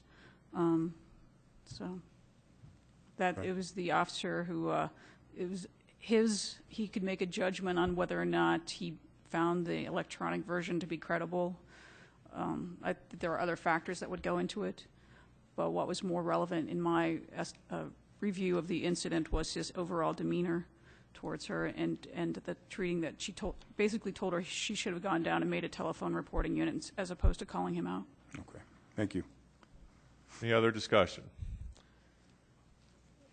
So all in favor of approving 209-12, please raise your right hand. It is unanimous. The next case is 210-12, in which there was a marked patrol car in front of Plaza del Sol, the building in which my office is located, and the long-term planning committee is held. And the complainant alleged that it was improper for the officer to be parked there and that the officer's temporary tag had been expired. The officer was conducting, and I reviewed the complainant did not wish to be orally interviewed by our investigator, so I did not review his interview, but I did review the complaint filed. I also reviewed the videotape of the incident as well as the officer's lapel camera and an interview with the officer. I found that the officer conducted herself in a professional manner and that her parking of where she was appropriate, so that I found that with respect to conduct the SOP that says officers conduct themselves both on and off duty in a manner to reflect most favorably on the department, that the officer's conduct should be exonerated with respect to this allegation. Then, as discussed at length earlier this evening, there is the SOP that requires that officers to have a G plate, and when to report to the fleet services manager to obtain a G plate. This officer did report to the fleet services manager and comply with the requirements of the SOP to do so, but as outlined in the letter, at that time the motor vehicle division in Santa Fe was experiencing extreme backlog in issuing of plates to government vehicles because they issue plates to government vehicles throughout the state, and at that time the only temporary tags that were permitted were issued by the dealer when the car was sold. And then there was so this temporary tag on this new car was expired at the time. Since then, the Albuquerque Police Department, and especially Deputy Chief Macario Page, has worked with the Motor Vehicle Division in Santa Fe to resolve issues of APD having expired temporary tags. And now that APD is, the Motor Vehicle Division in Santa Fe, a state agency, has permitted APD to print, have access to the terminal that prints temporary tags. So no new police vehicles should not have that problem. I found that the officers comply with the SOP in contacting the fleet manager to receive her G plate, and that her conduct should be exonerated. I asked you, and the chain of command has reviewed this as well, and obviously they've taken actions in response to the CPC, and I asked you to adopt the letter as written. I move the adoption of CPC 210-12. Is there a second? Commissioner Peterson. Discussion. Commissioner Siegel. Thank you. I hope I'm not too late in making the comment. This case again brings up a question of whether I ought to recuse myself. I've just had a sidebar with our attorney. I think I need not, and I therefore will not recuse myself from this case. Let me state emphatically, I have not discussed the case with the complainant in any way, and I don't feel biased in any way about deciding the case. So saying, I'm going to move along and ask a question about the meat of the case, if I might, Mr. Chairman. Sure. My only question is this: if you can explain to us a little bit, the case was the incident occurred on September 27th. The complaint was received October 29th of 2012. Can you explain to us why it took a little over a year to get that complaint determined and brought to our attention? There was a period of time, as I explained previously, when back in September of 2012, when all of the CPCs were asked to be rescinded as far as anything that was in the chain of command. And while this may have occurred, came in a week or two after that date, that the actions of the POC directing the IRO to change every letter that was in process and all future letters drafted to the department and to the commission, through the department and to the commission, has created a backlog of several months. Once this case was sent to the department, it became aware that the department wanted to take action on it, and several months, if you will, I don't know exactly how long, but the department worked with MVD to accomplish the remedies which were outlined in the letter. So my draft letter, as submitted first to the department, was altered to reflect the work that the department did, which was over a period of months with MVD. As I think many of you would have personal experience with MVD, nothing happens overnight. So while there are many letters that I wish were done quicker, and it's just the way it is, and in this letter in particular, there was work being done with respect to the issues raised. Thank you. I'm satisfied with that answer. Okay. Anyone else? Commissioner Peterson. Much like the similar cases earlier, I guess my concern is that I don't believe in this particular case Officer S should be held accountable for this. I mean, the complaint appears to be against Officer S and violating SOP. I think the situation is just that, a situation that fortunately I believe has been remedied by this, which is a good thing, but I don't personally feel that Officer S should have a mark against her because of this situation. And that's Okay. my statement. Anyone else? All right, are we ready to vote? All in favor of approving 210-12, please raise your right hand. It is unanimous. The next case I'd like to present to you is CPC 248-12. This is a case in which there had been a series of burglaries at a local church, and there was another gentleman who was inside the church, and the church staff had made a complaint, called the police, and the police came, but the man had already left. The suspect had already left, but the suspect left behind his backpack. the officers found the backpack as abandoned property and looked at it with staff. The complainant was not present during the incident, but was a administrator for the church. And so when the let's see, when the administrator, I don't know if he's the pastor. Anyway, the administrator called to APD to see if there had been a report made, and a report had not been made. And they called to find if the backpack had been submitted into evidence, and no backpack had been submitted into evidence. I reviewed the complaint as well as the interviews and determined that applied the applicable SOPs to be that they record in each and every contact with their shift with dispatch call for service, and that he needed to run his lapel camera, which he did not. And so I found that the officer's conduct should be sustained with respect to running the lapel camera. With respect to the inappropriate handling of evidence, that he should have placed the backpack in evidence, that the officer failed to do that because no backpack was placed into evidence, that the officer's conduct should be sustained for that. And that the requirement that the officer make a report of this incident of a trespass, even though they had no suspect information, he should have made a report of it, that the church had been broken into again, and they did find this one backpack. That the officer failed to do that, and his conduct should be sustained. Based on my findings of sustained and the department's review, including the chief agreed that these 3 allegations should be sustained, and that the appropriate discipline in this matter was an 8-hour suspension of this officer. I ask you to adopt the letter as written. I move adoption of CPC 248-12. Is there a second? Second. Okay. Commissioner Peterson, is there discussion? Commissioner Barker. Couple things. There are several CPCs this month that were inactivated because of the time lapse between the incident and the incident reported, from the complainant. This one certainly falls into that, and yet we accepted this one, and there are others that we turned back. Is there?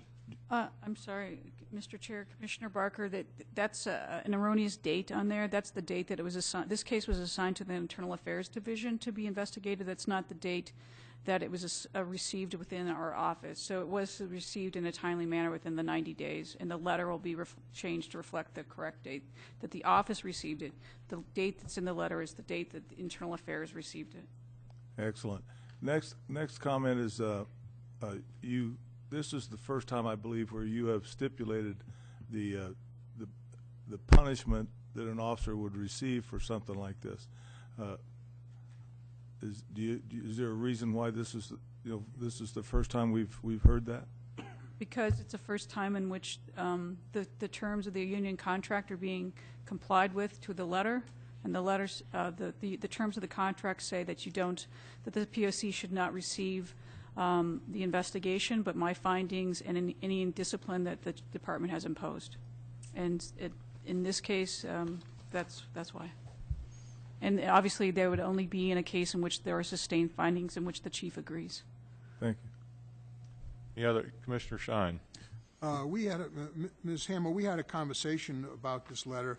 And just to try to expedite it, I was concerned about what happened to the other officer, and also what happened to the knapsack, and whether there was a prosecution of the fellow with the knapsack. And you indicated to me that the guy threw away the officer threw away the knapsack, and that's obviously why he got suspended, and that took place some days after the event, so that the other officer had no knowledge of that. And that's why there's no discussion of the other officer. I thought we had agreed that you would add a sentence, maybe I'm wrong, but I thought we agreed that you would add a sentence to the effect that the officer threw away the knapsack and that the other officer had no knowledge of the fact that he threw away the knapsack. Is my recollection and notes incorrect? We discussed it. I think that as far as the prosecution, they couldn't have prosecuted anyone because they didn't have the identity of anyone. Well, they had the identity of the guy with the knapsack. His identity was in the knapsack. Right, but My understanding is what you told me was that there was no I don't believe that I'd have to reread the file. I don't believe his identity was in the knapsack. I believe that it was a camera which showed his picture. Was what was in it. And he was identified by the as custodian. the same man, but no name associated with it. It was first name unknown, last name unknown. So he never identified who that guy was? No, it was just a man whose picture was in the camera. Oh. Well, in any case, is it possible to add the sentence saying that the knapsack had been thrown away by the officer without the knowledge of the second officer? It's possible, yes. I'd propose that amendment to the letter and ask that well, it's going to have to be an amendment to the letter anyway, so the motion has to be changed to as amended. Mr. Chair. So that is, okay, I'm still trying to get my head around the relationship between the POC and the IRO. Is that something we direct, or is that a request? I could agree to do it, and then you could move to adopt the letter as I've agreed to amend, and I'll amend it pursuant to Mr. Shine's or Commissioner Shine's request. Okay, so we can, I guess, amend the motion. And also with the date has to be changed. And the change of the date. Okay. Any other questions? All in favor, please raise your right hand. Any opposed? It's unanimous. The next case, then we're moving to the consent agenda.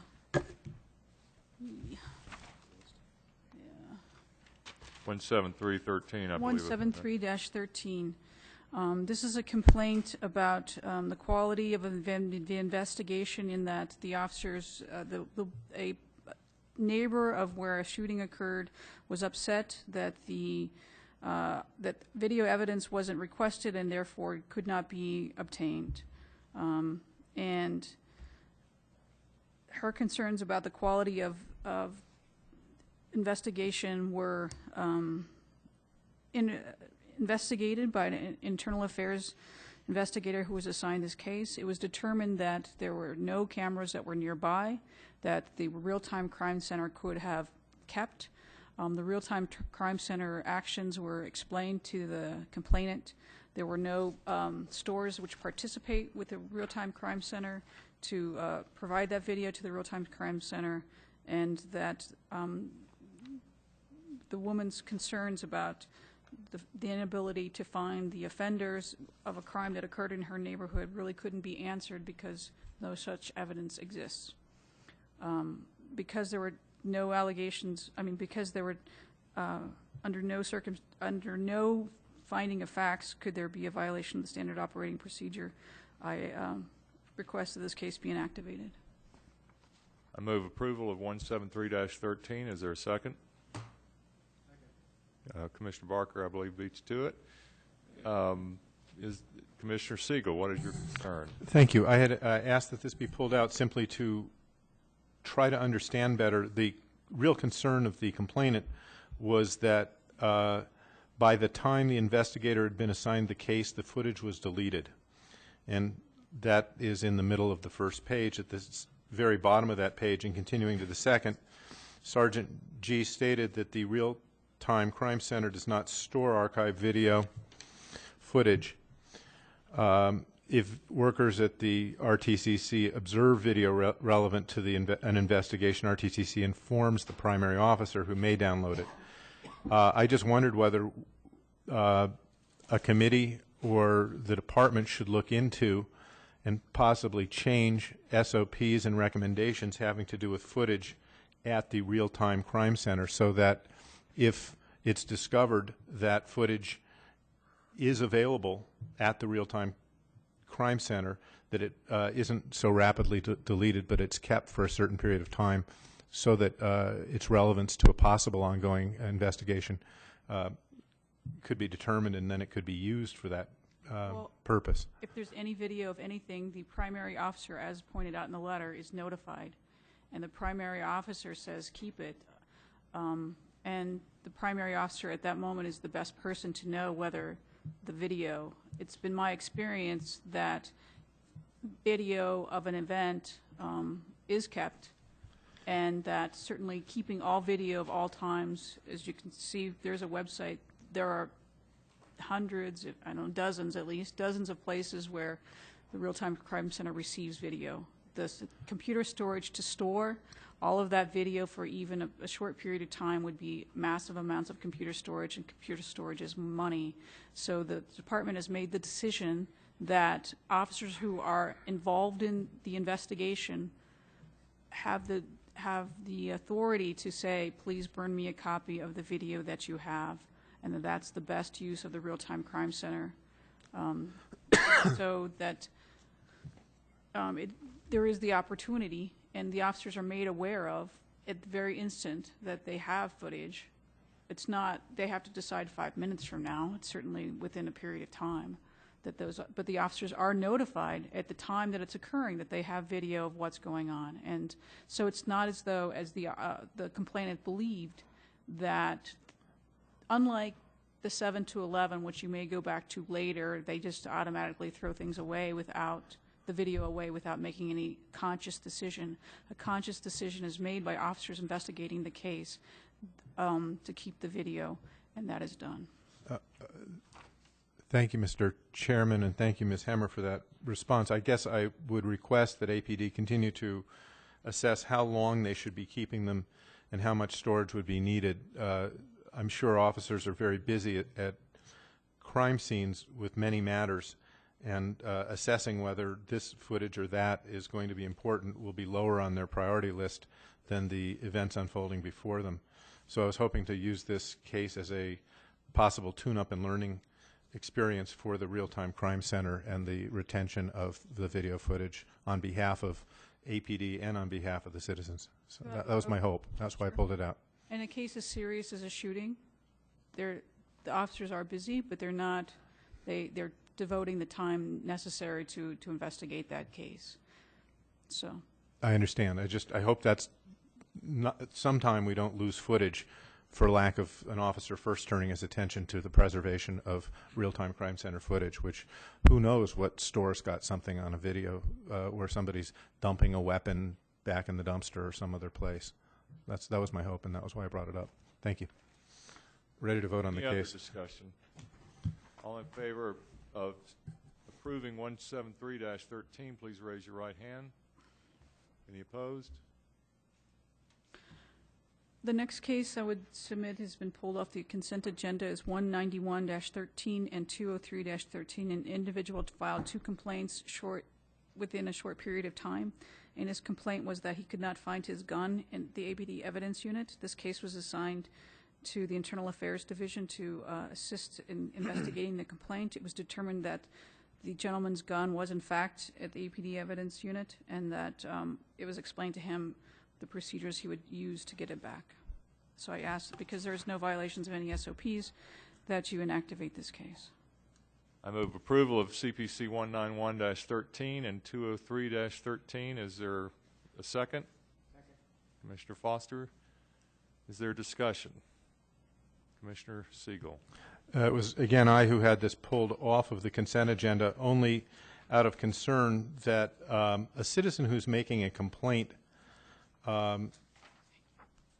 who is then contacted not by the IRO's office, an independent review office, but instead by APD, and then it's suggested to the citizen that this can be mediated away, is of concern to me. I don't know that APD is in the best position to mediate away a concern of a complainant, and it worries me that we continue to refer many of these cases to IA, and it doesn't mean to cast aspersions. It just, from my point of view, if I were an average citizen, finding myself talking again to the police department rather than an independent review office is concerning to me. Again, if you need more staff, I think it's important that we know that, and we can go to bat for you as a commission and try to get you the staff that's needed so that these cases can be reviewed by an independent investigator and not by this APD. Any other comments? Commissioner Peterson. Thank you, Mr. Chair. I guess reading through this case, it bugged me a little bit that someone other than the owner of the gun decided to give the gun to APD, And then when the owner of the gun went to retrieve the gun, APD would not give it back. Well, I don't know that they didn't give it back. He never asked for it. He was told. So It's my understanding he couldn't find it at the APD evidence unit. Says And he Mr. was- Donovan complained that he had located his handgun at the APD evidence unit, but no one at APD would return the gun to him.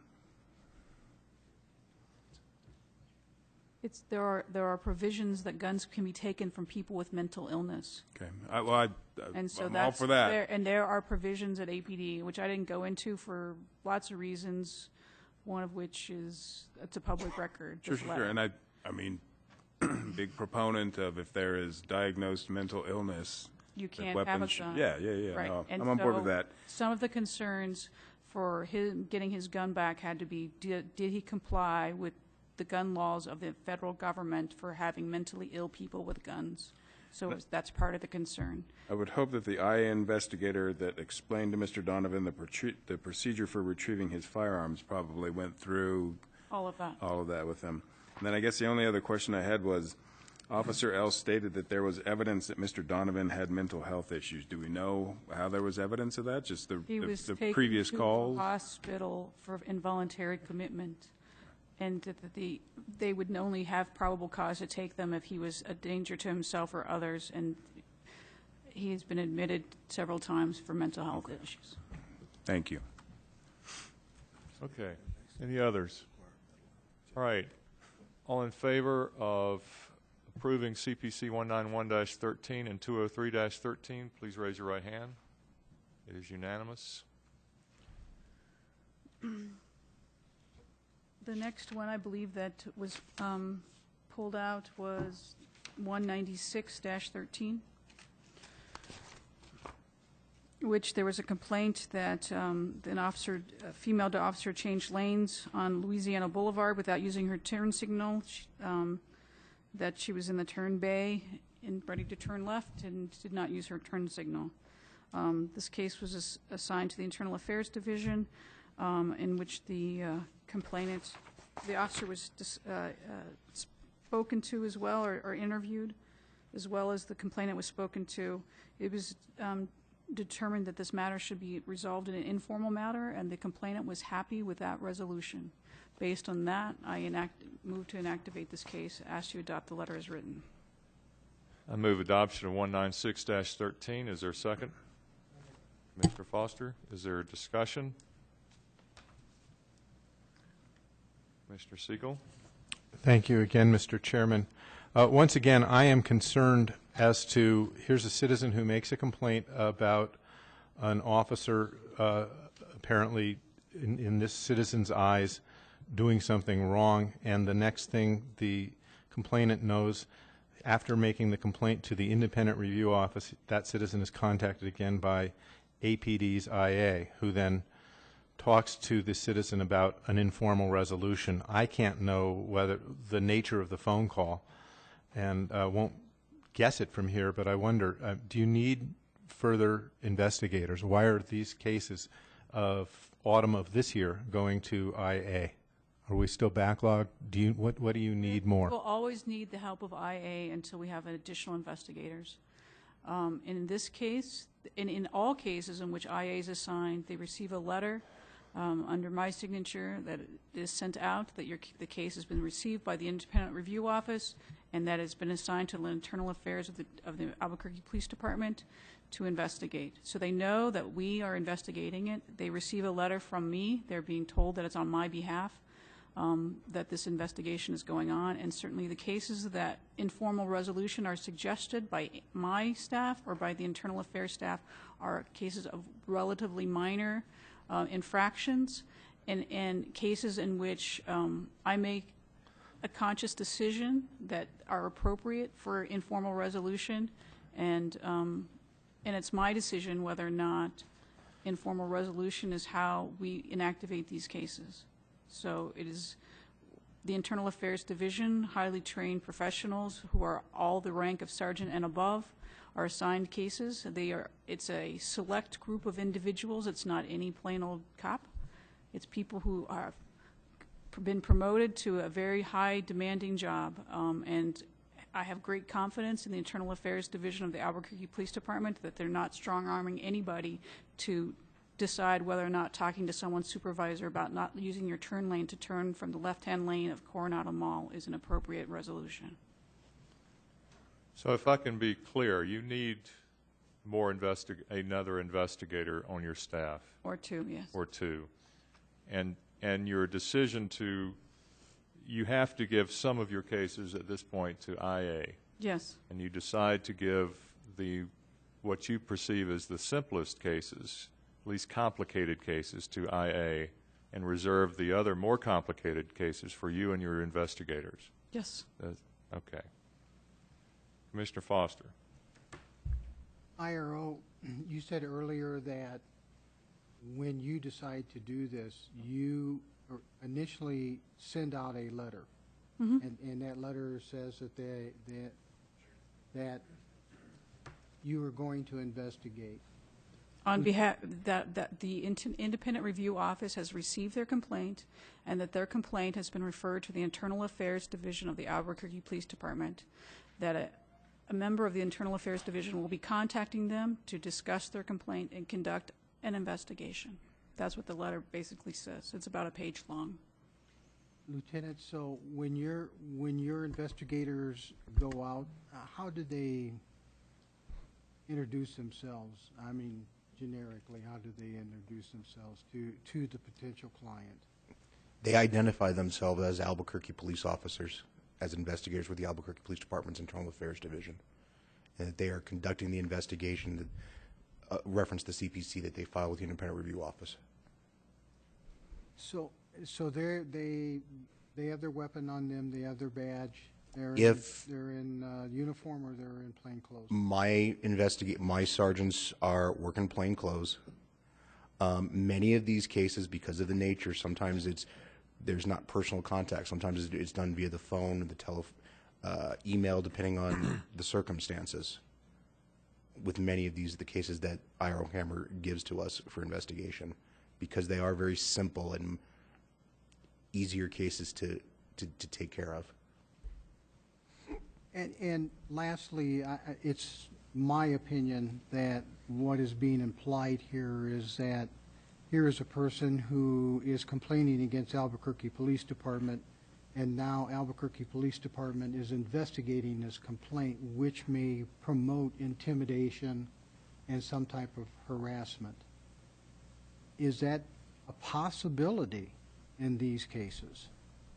Absolutely not, because as Ms. Hammer stated, I have professional supervisory rank police officers who act in a professional manner at all times while investigating these cases. There's never any case of harassment or intimidation. We request, if a complaint in one of these type of investigations says, no, I don't want to do informal resolution, then we don't proceed with that. We suggest that, explain procedures. If they're not agreeing to that, then we will conduct the appropriate investigation at that point. Okay, so all in favor of approving CPC? I'm sorry, Commissioner Barker, please. I just wanted to point out that in their haste to rush through these, the IA used a different name. Oh.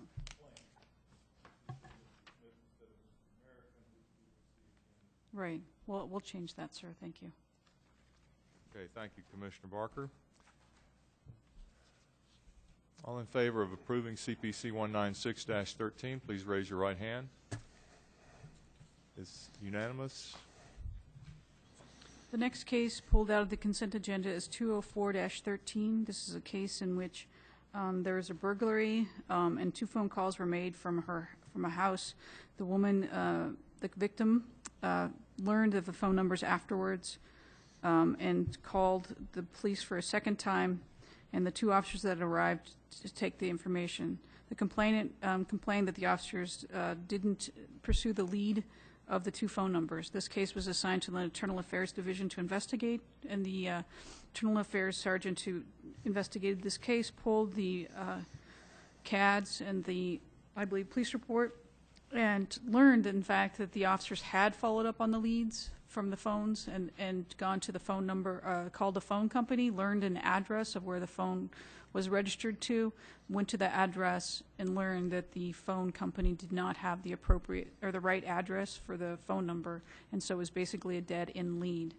The internal affairs sergeant spoke with the complainant and explained what she had found out, and the complainant was happy with the resolution and to know that the officers had followed up on her complaints, and she said that she was satisfied. The complainant said that she was satisfied that her complaint had been adequately addressed through the internal affairs sergeant's efforts. So based on that, I concluded that the appropriate resolution in this case was an inactivation, and I asked you to adopt the letter as written. I move approval of 204-13. Is there a second? Commissioner Barker, is there discussion? Commissioner Siegel. Twofold. Again, my concern remains about IA mediating away cases, but in this case as well, in the first paragraph it describes that an address was obtained and then the officer went to an address and spoke to the residents and learned they no longer owned that phone number. But that's only one of the two phone numbers that she provided, and I just didn't see a resolution to the second number that she provided.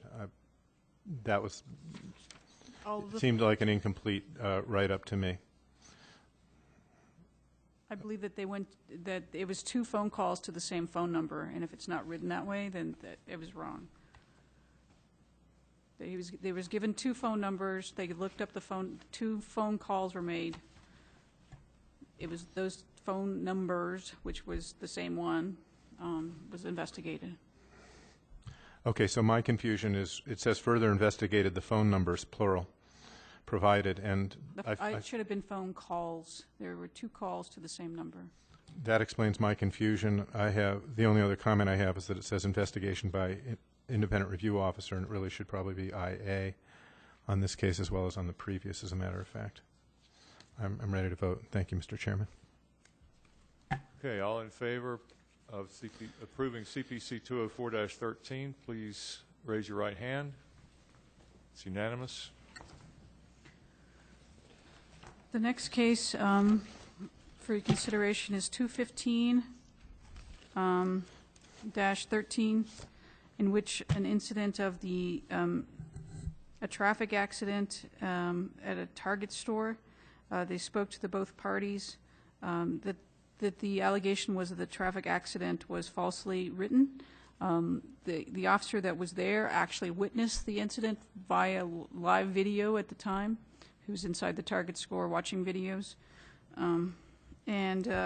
So this case was assigned to an internal affairs investigator. And I reviewed the report as well.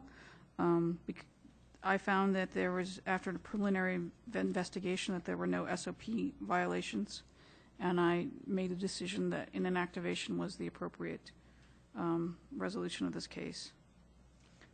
I move approval of CPC 215-13. Is there a second? Second. Commissioner Peterson, is there discussion? Commissioner Siegel.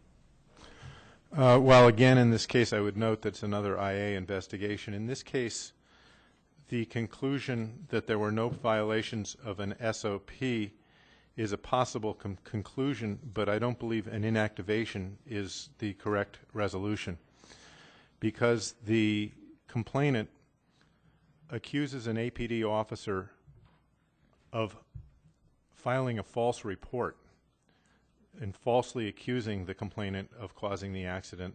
The complainant is making a complaint of a matter which, had it been justified, might be considered an SOP violation, filing a false police report by an officer. Therefore, in this case, it seems to me the appropriate finding or conclusion would have to become either a not sustained or an unfounded or an exonerated, depending on the review of the case, but not that it would be inactivated.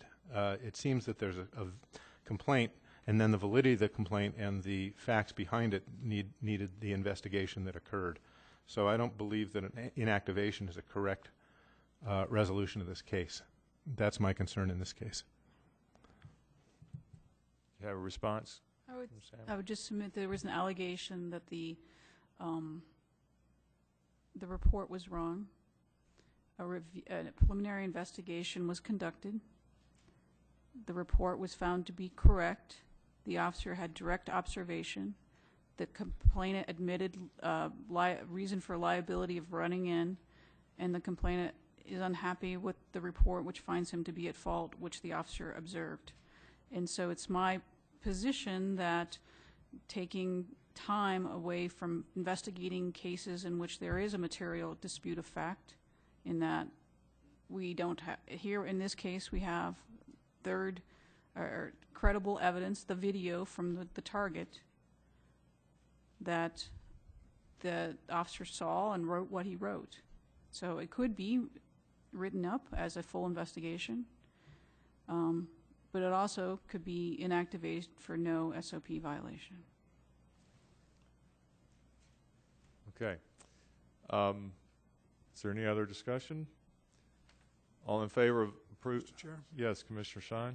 I would just point out, and also to Commissioner Siegel, that if in fact the long-term planning committee at the end of this long meeting gets reestablished with a subject matter jurisdiction, one of the subject matters we were going to look at is the standards for inactivation, to make sure that our rules comport with, we all understand what the rules are of inactivation, and that they're all comport with, and the IRO is comporting with them. So I'm not sure this is the case to make an issue of it. Okay. Let's vote on approval of 215-13. All in favor, please raise your right hand. All opposed? Commissioner Siegel is opposed.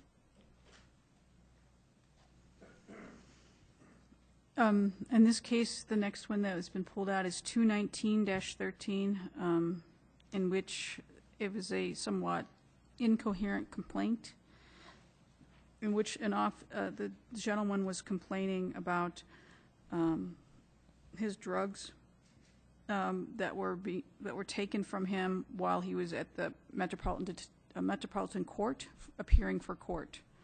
The Internal Affairs investigator tried to find a report about this incident and learned that there was a report from a private security agency who works for the Metropolitan Court. And what turned out was that the complainant had passed out in court and was transported to the hospital. The video was reviewed by the security agency at Metro Court, and it was determined that there was no property left behind by the gentleman who was the complainant, who had passed out at Metro Court. His primary demand in his complaint was that we help him get with his doctor to get a prescription for the drugs that he had lost at Metro Court. Based on my review of the complaint and the investigation, I found that there were no violations of any standard operating procedures, and ask that you approve the letter as written. I move approval of CPC 219-13. Is there a second? Commissioner Peterson. Discussion. Commissioner Siegel. I'm still unclear. Is the Metro Court protection, is that part of APD or not part of APD? It's not part. There are APD officers who work at Metro Court, but there is also a private security agency who provides security for the court. So the real dismissal here is that it is a complaint against an officer or a peace officer of some kind who is not an APD member in any way. I believe that there were APD officers present at Metro Court at the time, and so it was unclear who the complainant was complaining about, but the people who actually had hands-on interaction with Metro Court, at the Metro Court with this complainant, were part of the private agency. Okay, because it says here, I apologize, go ahead.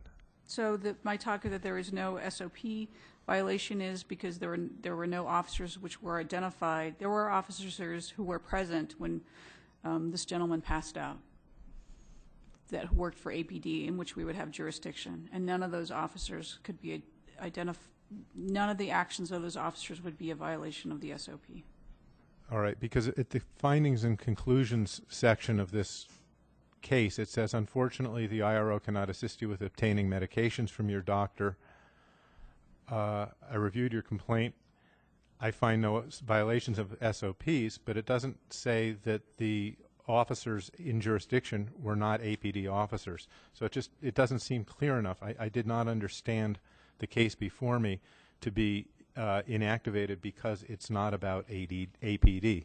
We do inactivations for UNM officers, for sheriff's officers, for others in uniform, and that makes sense to me as long as it's clearly stated. I don't find it in the findings and conclusions. He made a complaint against an APD officer who was there. The APD officer did not have the interactions with him, and therefore there could be a sentence that would be added, and the complaints against the officers who touched you and were there were private people. So he made a complaint against everybody, some of whom were APD, some of whom were private. If it's all right, if you would not mind adding a sentence clarifying that it was not APD that was involved primarily in this case, that would satisfy me. Sure. That we have no jurisdiction over the private people. That would be very helpful to me. Then I can support the case. Thank you very much. Okay. All in favor of approving 219-13, please raise your right hand. It's unanimous. The next one is CPC 227-13, which was joined with 229-13 because it was similar complaints made by the same person within a short period of time. This woman has concerns that officers are following her and that they were draining her battery and causing her to be stranded. This was investigated, and it was determined that there were no APD officers who were following her or draining the battery from her car. So I inactivated this case. That there was no way to determine. There were no APD officers involved that we could determine. Okay. I move approval of CPC 227-13 and 229-13. Is there a second? Second. Commissioner Barker? Is there discussion? Commissioner Siegel? Again, please note an IA case. And in this instance, my concern, again, is that if this person's allegations, however wild they may seem to the IRO's office, if they were correct, if her battery had been drained by a police officer, if her license plate had been covered up, if her hotel room had been opened and tampered with, those, I believe, would be SOP violations, and possibly worse. It's fine that you have investigated, as apparently you have, but it seems to me you've investigated it and determined that these things don't seem to have really happened. In that case, it seems to me the correct finding is not an inactivation, but instead a finding of that the allegations are unfounded, which is to say false or not based on valid facts. Because of that, I don't agree with the findings being an inactivation, but rather there should be a finding that the allegations were unfounded. I would, Mr. Chair, may I say something real quick? There's no evidence that was APD did any of those things. In order to unfound something, you have to have a target officer. There's no one to target. Okay. Is there any other discussion? Okay. All in favor of adopting letter 227-13 and 229-13, please raise your right hand. Any opposed? Commissioner Siegel is opposed.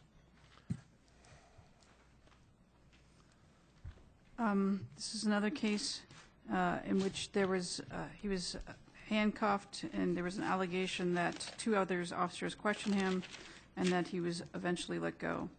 The matter was determined that it was 92 days after the incident, and therefore inactivated for lack of jurisdiction. This is 228-13. Yeah, that's what I have. 228 as pulled out. Okay. I move approval of 228-13. Is there a second? Commissioner Varela seconds. Is there discussion? Commissioner Siegel.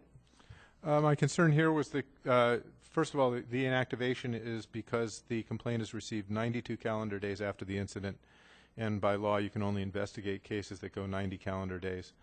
I understand that. Nonetheless, I'm curious whether IA has taken any further look into the case, which is fairly serious insofar as this fellow was detained for up to an hour and a half, and that seems of some concern. And I just wondered whether IA, in spite of the expiration time, took any look further at it. They would not be permitted to tell you if they had. Yeah, that is not pertinent to our work here. Okay. Is there any other discussion?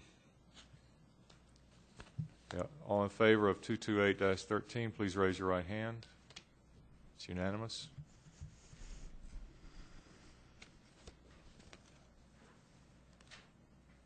The next case is 231-13, in which there was an argument in which the police were involved.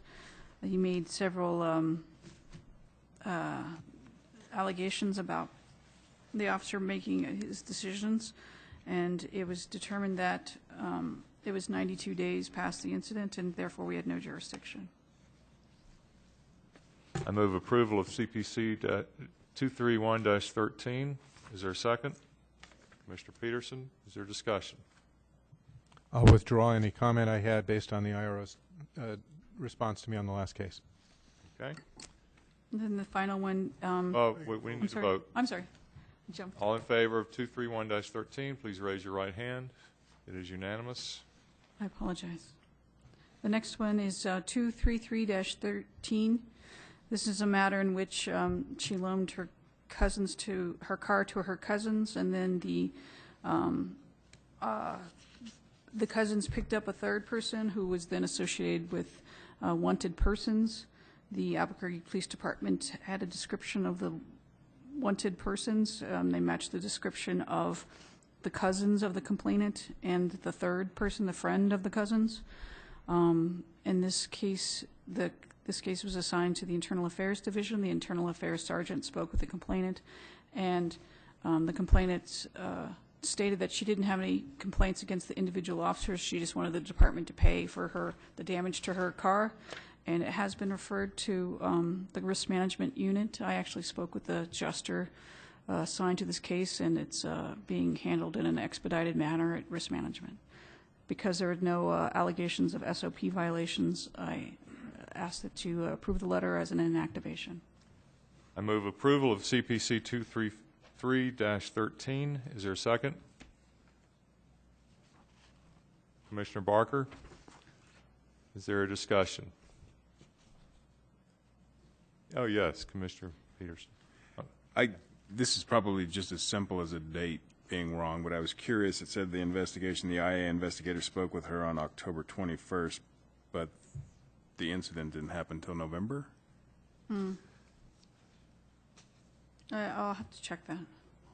I don't know. One of those dates obviously has to be wrong. Okay. So, thank you. Thank you. Catch. You can see it coming. It's going to happen. All right. All in favor of 233-13, please raise your right hand. It is unanimous. We move on now to our non-concurrence cases. First, CPC 88-13. What happened at the last hearing was that a tie vote was determined among the 6 remaining commissioners, and it's through procedure that meant that the POC did not agree with the findings of the IRO. The IRO is in agreement with the chief, so therefore the POC was not concurring with the chief of police and the Albuquerque Police Department's findings in these cases. At this point, the Albuquerque Police Department's chief, through its representative, Deputy Chief Roseman, will present the matter of of 88-13 and the position of the department of why this letter was appropriate and the findings are.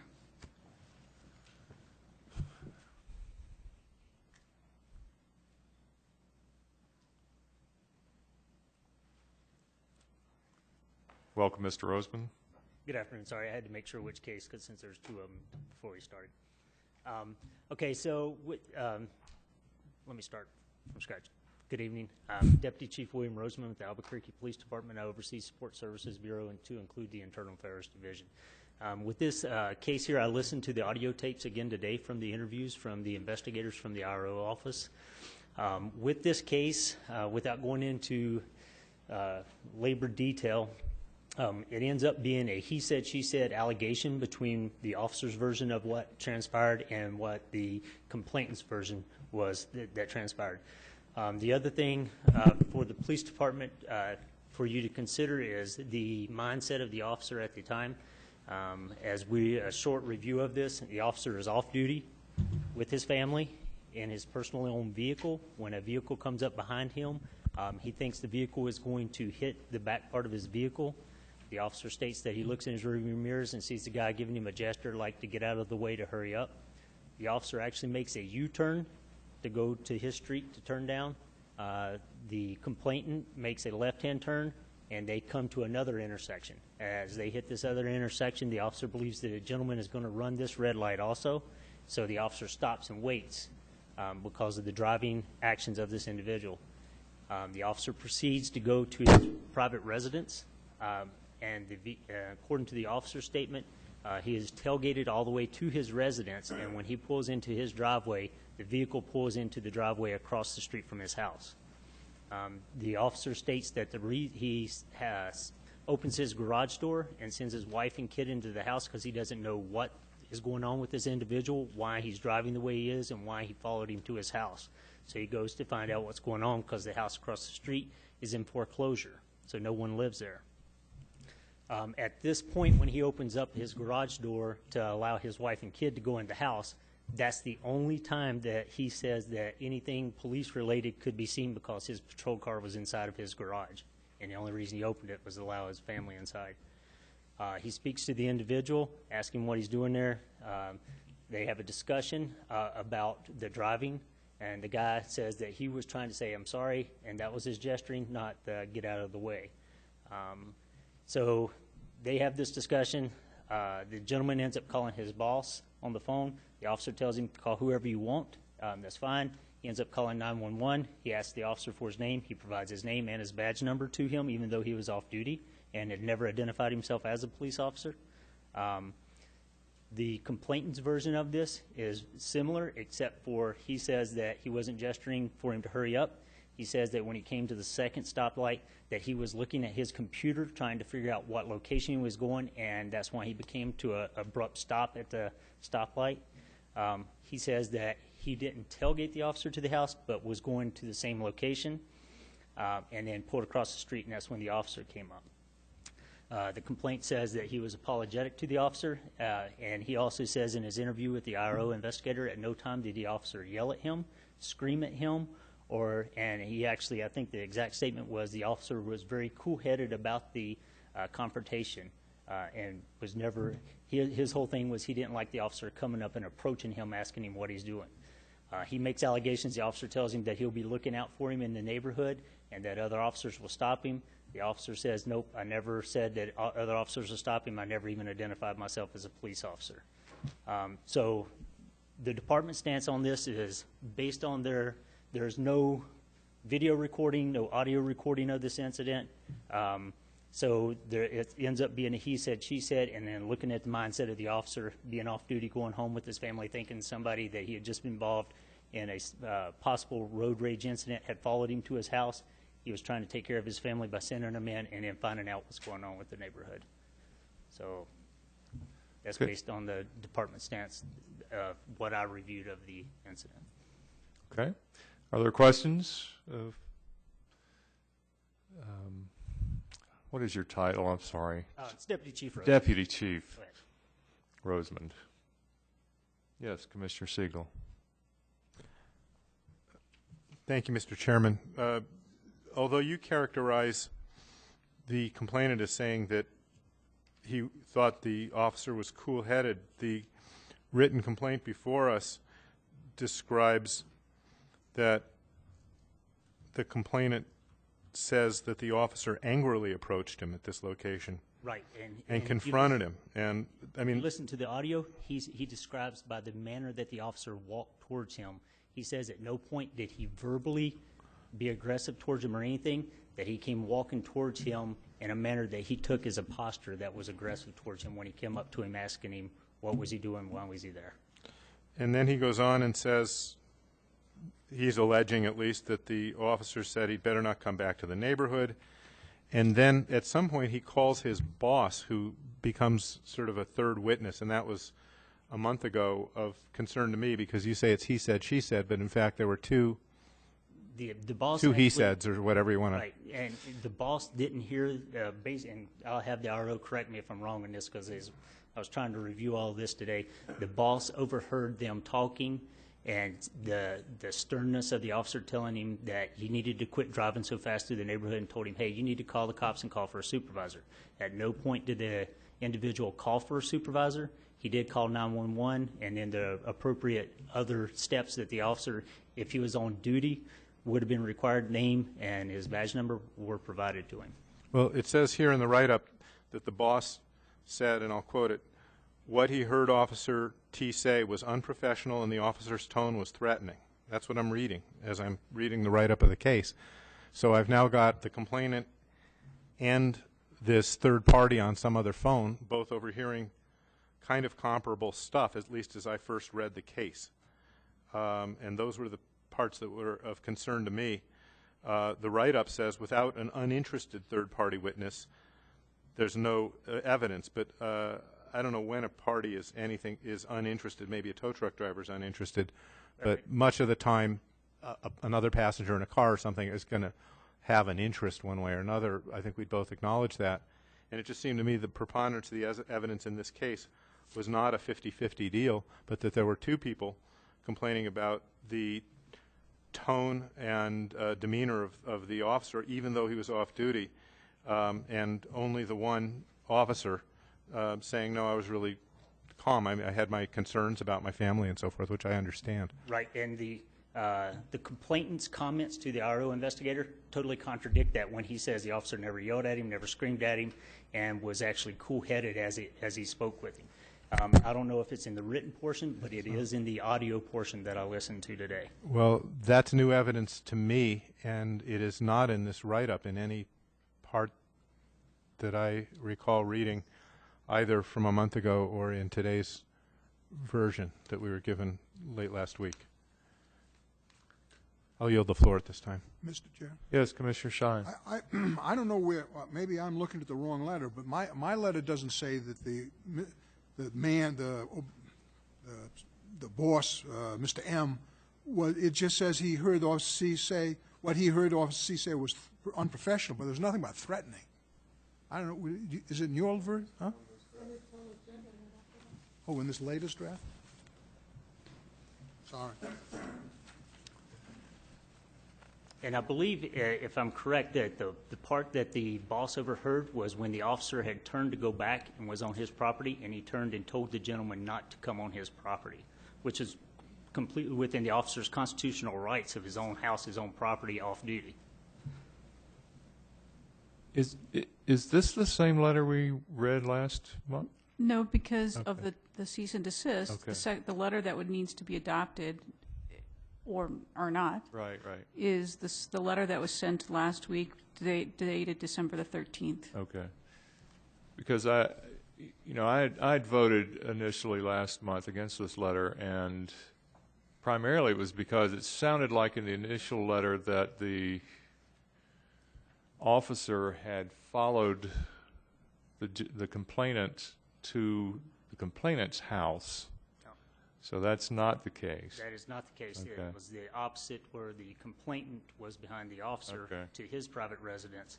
And again, the officer never identified, according to the officer, he never identified himself as a police officer. The complainant, when he was asked by the independent review officer, did he show you a badge? Did he have any police gear on? Did he have a gun on? It was a no. That the only way he knew he was a police officer is because when he opened the garage door to allow his family to go inside, that he saw the police car inside. And then he alleges that the officer took a picture of him, which the officer did, his car, which the officer denies, but the complainant did take pictures of the officer's house and his vehicle, which is concerning to the officer also. Okay. Commissioner Varela. I have a quick question. I'm just trying to, so the complainant followed the officer to his home? Correct. And then the complainant Pulled parked into the across the house. street, right? Right. Pulled across the street to a house. And the Did he complaint- exit his vehicle? Yes.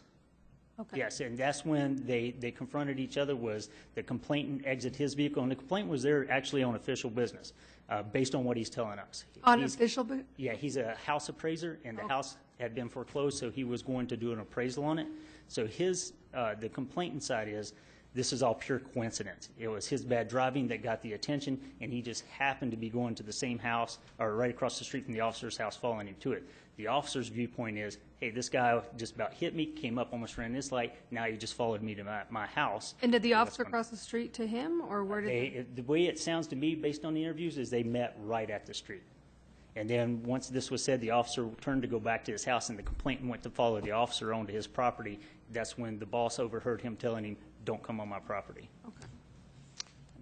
Any other questions? I got a quick one. Yes, Sorry. Mr. Peterson. Mr. Chair. I'm curious, and this is maybe relevant or not, but don't most APD officers that take a police vehicle home, don't they keep that out for visibility, or is it up to the officer? Well, let's put it this way. When I lived in the city, I personally, if I would have had a garage, I would have parked it in the garage because I had my house shot up because my police car was in front of my garage. Okay. So, yeah, I'm telling you now, if I lived in the city, mine would be parked in the garage also. Okay, thank you. Because I had people knocking on my door at 2 a.m. wanting rides home. Oh. Okay. Any other questions? So, okay, the procedure would be to... Mr. Chair? Yes. This is a very complicated procedural situation. As I understand our rules, it really doesn't provide for this, but our rules do provide for the chair authorizing a motion that's not covered by, even though it may not be covered by Robert's Rules of Order. So I would like to make a motion to approve this letter, but I need the chair's discretion, exercise of discretion, to let me make the motion. I would submit, I spoke with our Assistant City Attorney John Du Bois about this, and he is the expert as far as Robert's Rules of Orders of anyone I know. And he said that under Robert's rules, as long as it's a different meeting, you can make the same motion. And I would submit that this is even a different letter at a different meeting because of what's gone on. So I'd move to have the 88-13 approved. Okay, is there a second?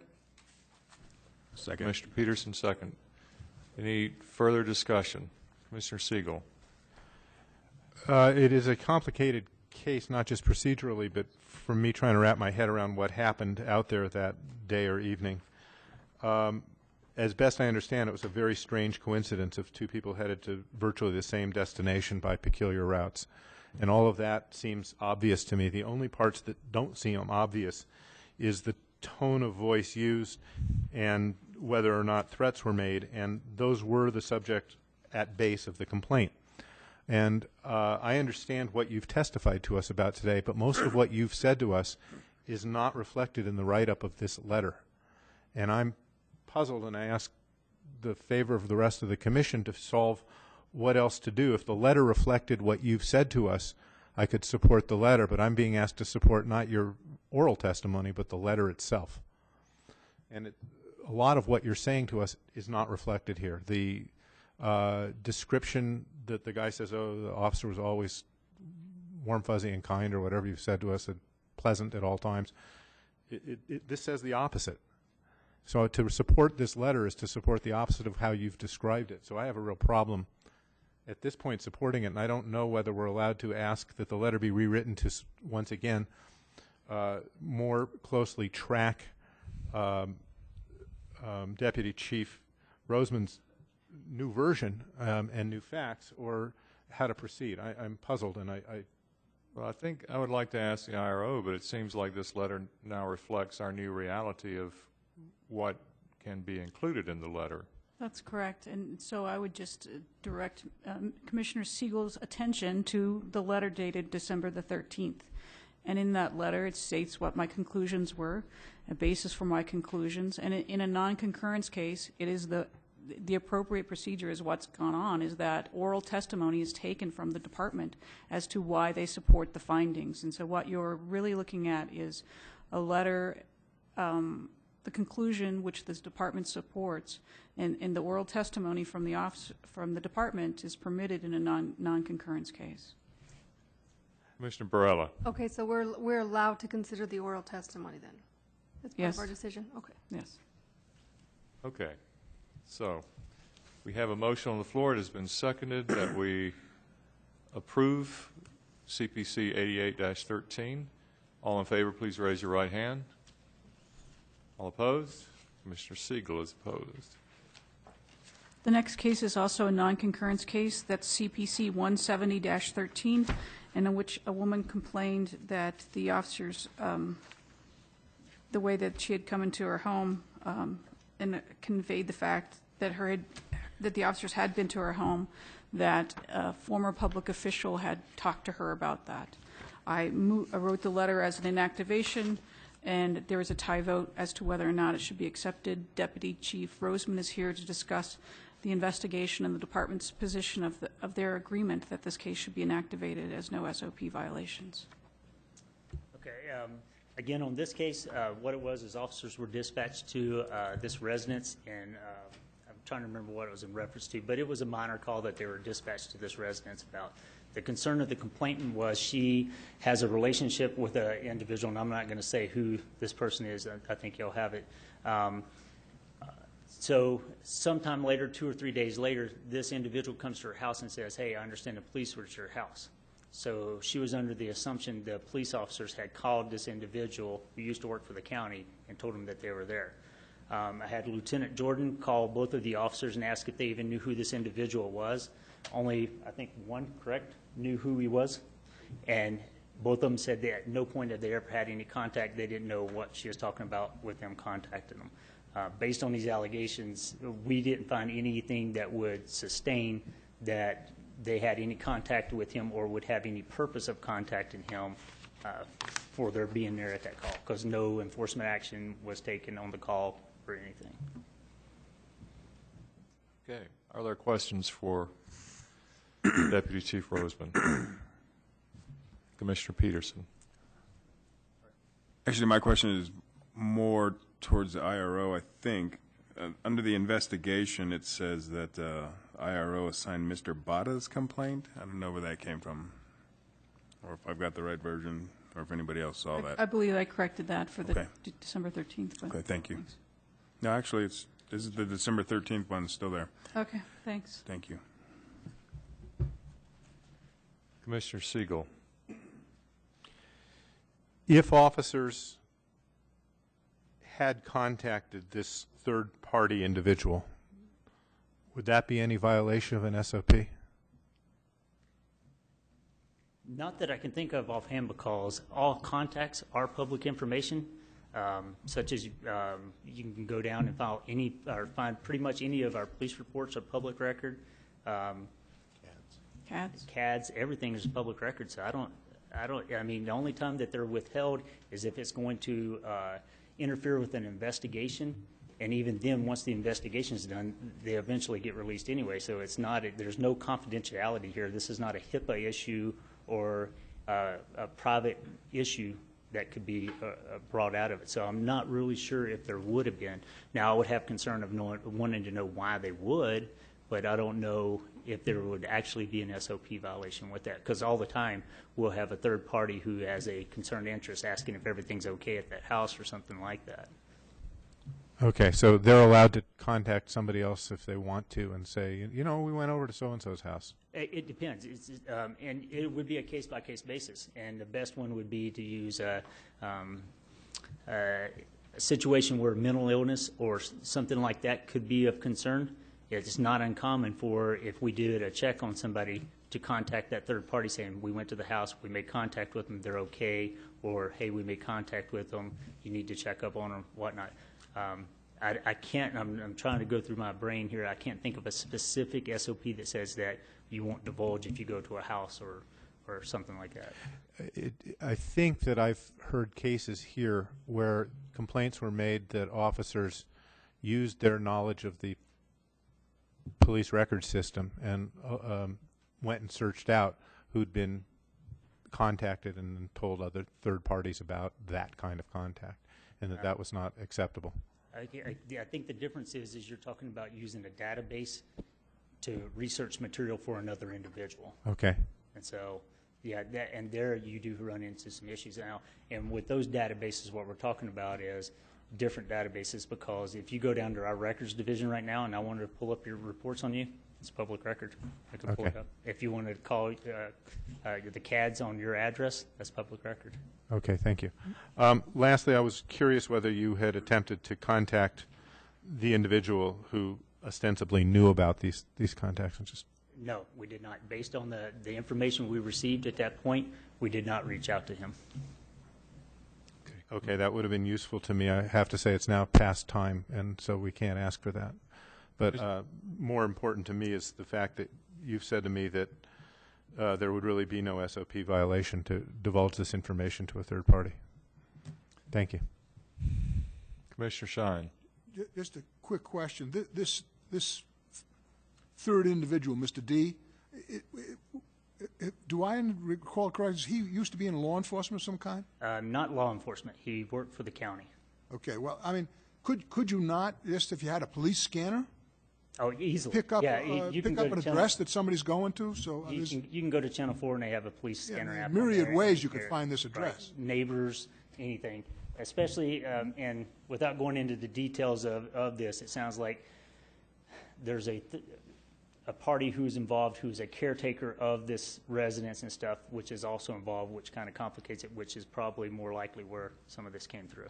Thank you. Okay. Let's vote. CPC 170-13. Is there a motion? Is there a, I'm asking, is there a motion? Oh, I'll move to approve 170-13. Okay, thank you. Is there a second? Commissioner Barker. Further discussion? All in favor, please raise your right hand. Okay. Deputy Chief Roseman, thank you for your time. Thank you. Thank you for waiting. Okay, so there is no police shooting case before us. There has been, to my knowledge, no long-term planning committee meeting nor outreach committee meeting. So we will move to the... Point of order? Yeah. I had asked you at the last hearing whether I could make a report on the Outreach Committee's annual activities, and you stated yes, and that is what I believed item 11 to be on this agenda. Oh, okay. Okay. Pardon me. Go ahead, Commissioner Siegel. Okay.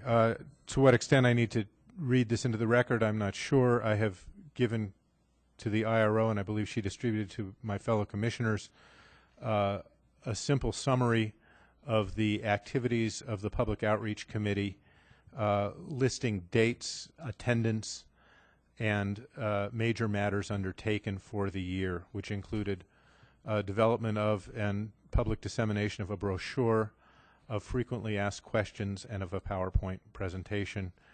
At this point, I would, is it appropriate? I would move adoption of the report as submitted to the Commission.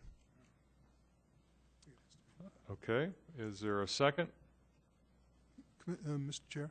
Yes. I don't know that a report has to be adopted by, it's the committee's report. We don't adopt it. I don't think we adopt it. Okay. Okay, just noting it. Yeah. Is that what you're telling me? Receive and note the report. I will now turn it over to our chair. Okay. Oh, okay. Thanks. So we receive and note the report from the Outreach Committee. Thank you for your work.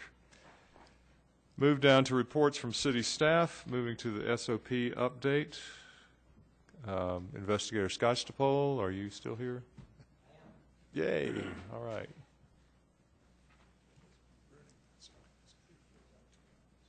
Mr. Chairman and Honorable Commissioners, we had a meeting on November 26th. The PPRB board met. There were 3 SOPs that were looked at. 2 of them were for changes that were tabled, so no action was taken. The other one is the K-9 policy, and I don't have the number right off the top of my head. It was a 1-line change of the warning that the police are going to give when the K-9 is about to be released into a building. And instead of saying that the dog is going to be released and may bite you when he finds you, the warning has been changed to the dog is going to be released and the dog will bite you when he finds you. This is standard language that's been accepted all across the country, police departments all across the country. They want to make sure that there is a definite warning given for the person inside. That SOP has not been published yet, but as soon as it is, I will make sure that you guys are aware of the number and what it says. Okay, are there questions? Commissioner Peterson.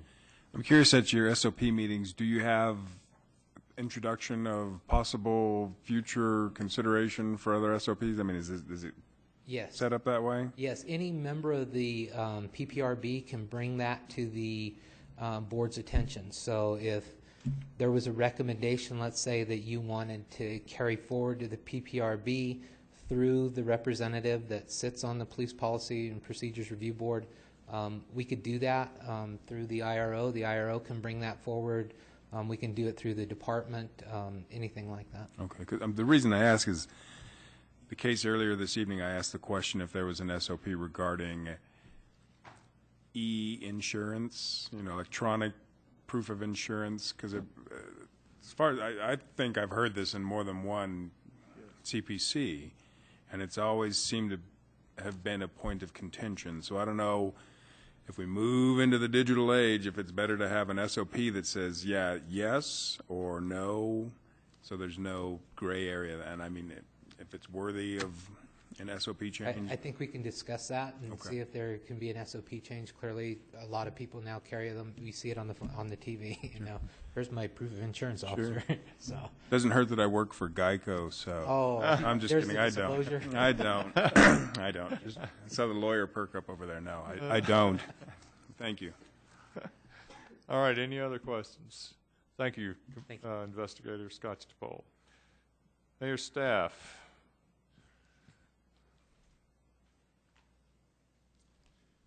Chairman, Commissioners, I'm Doug Lutz, Director of Constituent Services in the Mayor's Office. I prepared an update on based on the MGT report recommendations. For the sake of time, I could distribute it now. I could go over the 19 or 17 recommendations, or whatever your wishes are. Pardon? Just hand it out. Distributing would be fine. Okay. Would like to announce that this will be my last POC meeting. So. For the sake of sanity, I'm just moving on. So I'll stand for any questions. Okay. I got a question. Commissioner Peterson. Last POC meeting, as in you're just not interested in attending these anymore, or last POC meeting as you're moving on to other? No, my position is the mayor's representative, and I will be leaving the mayor's office, but staying within the city. Well, good. Well, thank you for your service. Your service here and patience with us. Thank you. Okay. Mr. Duran, City Council staff.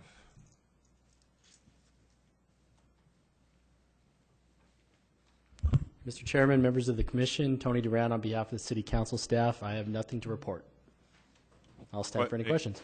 Any questions for Mr. Duran? Commissioner Siegel.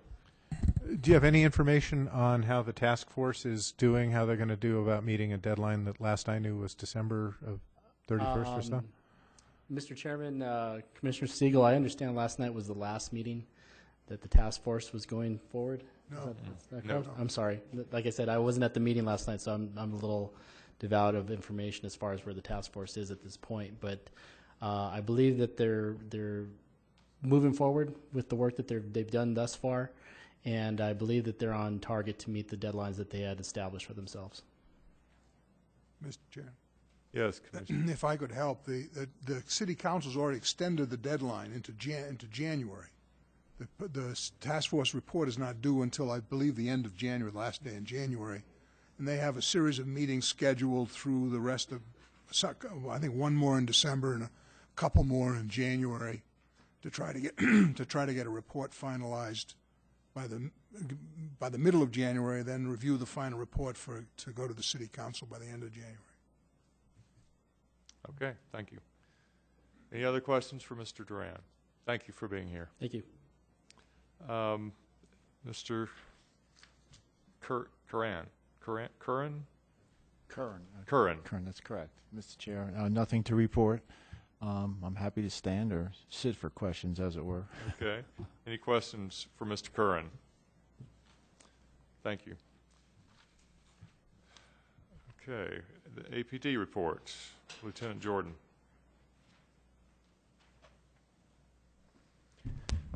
Mr. Chairman, Commissioners, last month APD was dispatched to 38,443 calls for service.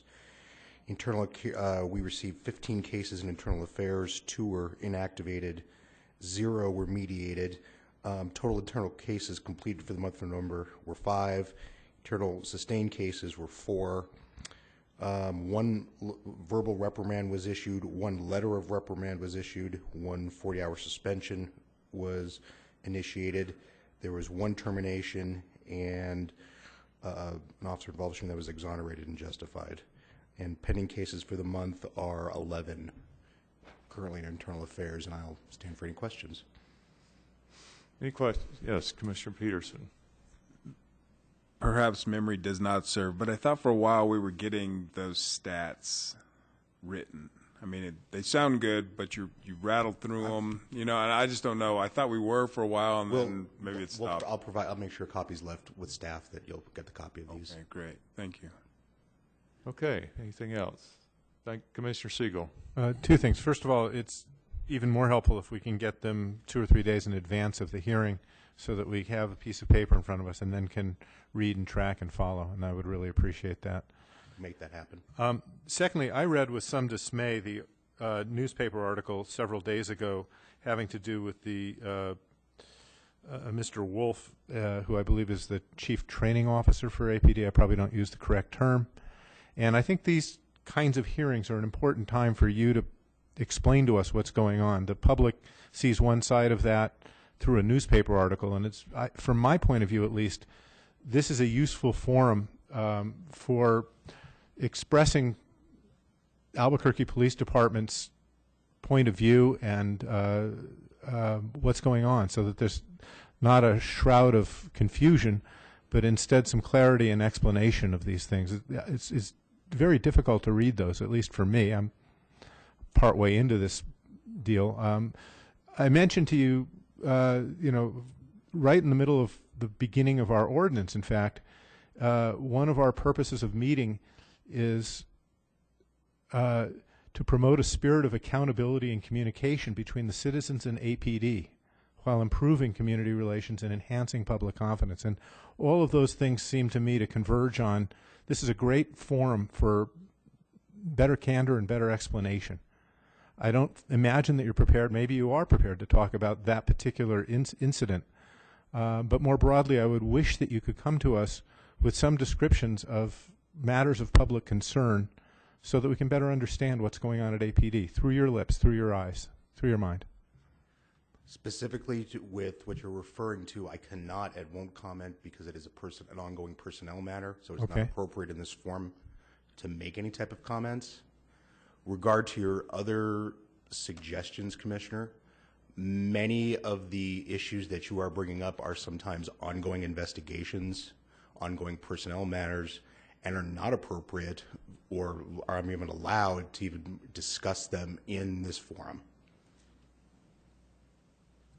Okay.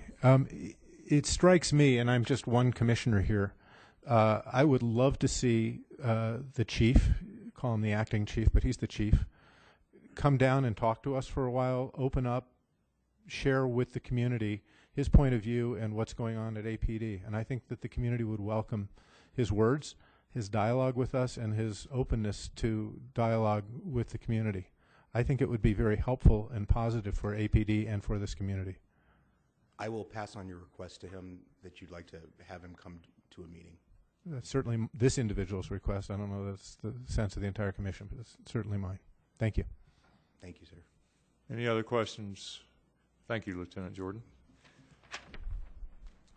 Okay, we move to other business and recommendations. First up, have a motion that had been tabled to for a rule change. Is there a motion to remove this from the table? Mr. Chair, I move to take off the table the motion to amend Article 2, Section 2B8 of our rules. Okay, and so the rule change is as follows. Currently, Article... Excuse me, Mr. Chair, I think we got to have a second and a vote on that first. You're right, I'm sorry. Is there a second to remove this from the table? Commissioner Barker, all in favor, please raise your right hand. Keep your hands up, I'm sorry. All opposed? Commissioner Foster is opposed. Okay. As stated now, our rule is Article 2, Section 2B8.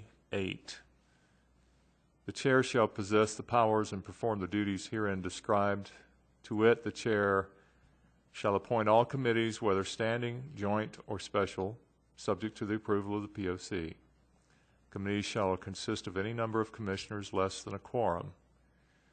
The chair shall designate the chair for each committee, subject to the approval of the POC. That's as it stands now. If amended, this is the motion, the chair shall possess the powers and perform the duties herein described.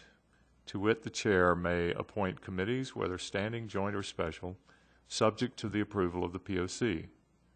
However, the POC shall retain the plenary authority on the motion of any commissioner approved by a majority vote to create, to appoint the membership of, to designate the chair of, to assign subject matter jurisdiction to, and to refer any issues of interest to the POC to committees, whether standing, joint, or special. Committees shall consist of any number of commissioners. The chair shall designate the chair for each committee that the chair appoints, subject to the approval of the POC. So that is a motion before us. And now, Commissioner Shine, is your motion. I invite you to speak to it. Thank you, Mr. Chair.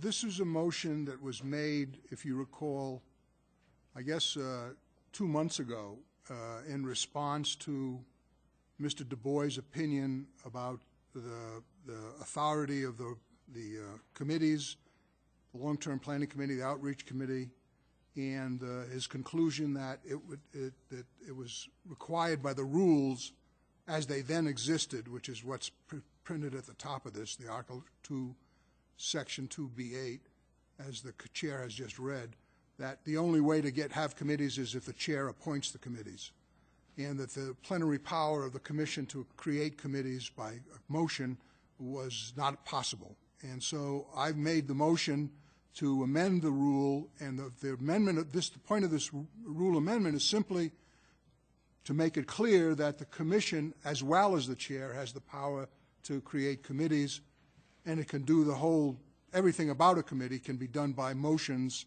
by motion made by any commissioner. In addition, the less than a quorum language that's in the old rule, I believe that there was a motion we passed some months ago that deleted that language, but it wasn't picked up in the recodification, because if you recall at the time, Mr. Du Bois indicated that that was not required, that you could have a committee that was made up of more than a quorum of 5 members of the commission. And so, but since it wasn't codified, I've put that back in and put that into this motion to make it clear that we were taking that out. You know, it's fairly straightforward. It's a way to get out of the conundrum that was in part created by Mr. Du Bois's opinion, latest opinion on the rules and the roles of the committee. And I'll be happy to answer any questions about it. Commissioner Foster. I oppose this motion on these grounds. One is that it's not Mr. Du Bois's opinion that we are addressing here. It is the city attorney's opinion that we are addressing. And therefore, the city attorney has determined these particular parameters. Secondly is that we have, by accepting this motion, we are absolutely removing from the chair the power to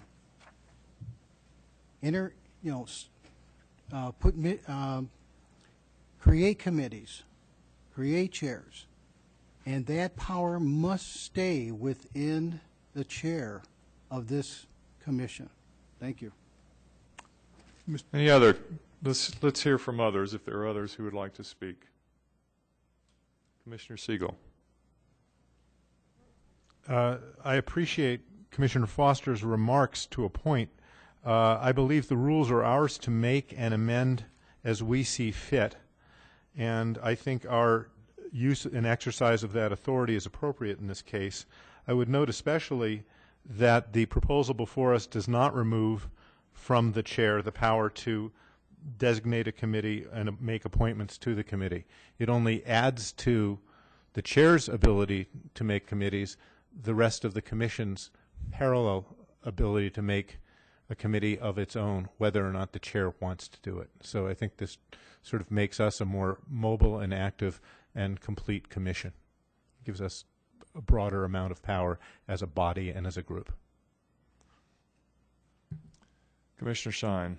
Wait, before we go to you, is there anyone else who has anything to say? And then well, I want you, Mr. Shine, to have the opportunity to have the last word. That's fine. Okay. Commissioner Peterson. I guess my take on this is I don't see, excuse me, if one of the committee members wished to make a new subcommittee or whatever, couldn't they make the motion to the chair? I mean, that possibility is there. I mean, I guess I don't see why there needs. I'm not feeling the need for the change, I guess. Okay, Commissioner Foster. I wish to point out to the commission again, the city attorney has issued an opinion, and that opinion is on record. For us to not continue to abide by that opinion means that we are in fact not doing what the opinion says. Thank you. I think to clarify that, if we continued in the way that we were acting, which the city attorney decided was not in accordance with our current rule, then I would see your point, that we would be defying the city attorney. My understanding is the point of the rule change is to change the rules so that we then can behave differently and not be afoul of our rules. Is that correct? Did I state that?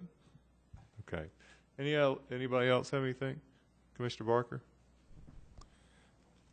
Earlier, Commissioner Shine, you referred to, when we talked about the situation with the union, that it probably didn't make much sense to change things before the task force reported out. And I see this issue as being the same thing. I think we'd be better off reviewing our processes following the task force reporting out. I don't recommend any changes in the interim. Commissioner Shine.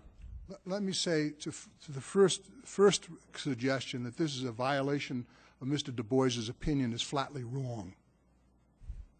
Mr. Du Bois's opinion was that under the current rule, that the chair only can create committees, and the chair only can give jurisdiction to committees.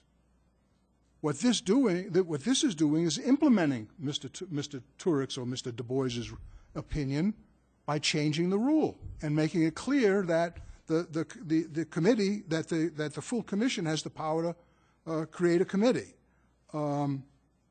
As to the suggestion that we don't need the change because the chair could, you could make a motion to the chair, but that means that the chair has the power to say no.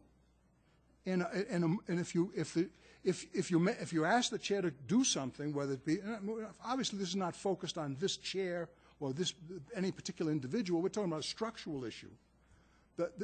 If you take that approach, then the chair continues to have complete control over whether there's a committee and what the jurisdiction of a committee is going to be, and the commission as a body cannot make any decisions to the contrary.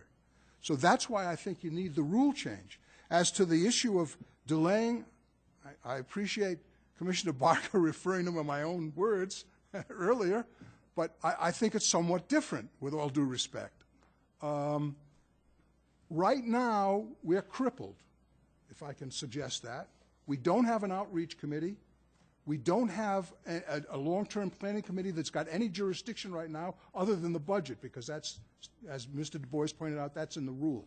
And hopefully, at the long-term planning committee in December, the IRO will present a budget that we're supposed to be reviewing, and we'll get back to make a report in January to the full commission. But the point is, if you by adopting this rule, you permit us to create the long-term, not create, but to give subject matter jurisdiction to the long-term planning committee again, and if necessary to the outreach committee, and so the long-term planning committee can be doing some things in the next, I don't know how long it's going to be before the task force resolves this, whether it's going to be well, the task force got a report in January, but it may not be till who knows when that the city council will act if it decides to act. So in the meantime, we're going for 6, 8, 10 months without an effective long-term planning committee, without any subject matter jurisdiction. Now, the chair could, the committee could come up and suggest some subject matters, and the chair could appoint them, could designate those. But what I'm suggesting is that's a power that the full commission should have as well, not just the chair. And if this motion is passed, if this amendment is passed, I expect to make right after it a motion to create some jurisdiction back into the long-term planning committee, so we can have long-term planning committee meetings in December and thereafter that'll be meaningful. I said you would have the last word, but I do feel like I need to make the point that the long-term planning committee could have been acting for the past few months if the long-term planning committee chair had accepted the chair's invitation to submit 2 or 3 priorities that you would like to be working on that I could then refer to your committee under our current rules.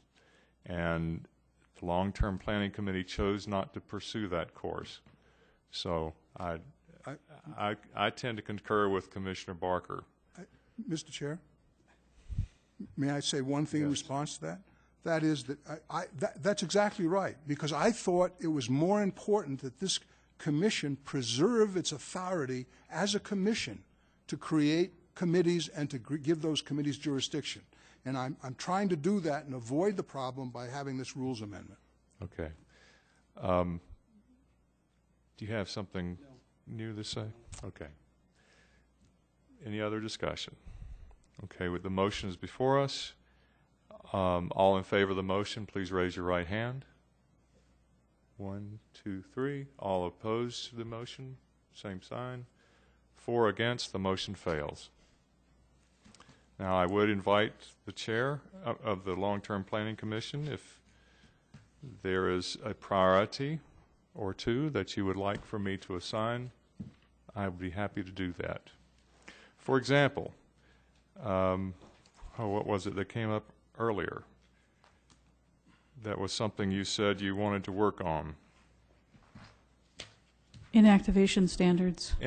Standards of inactivation.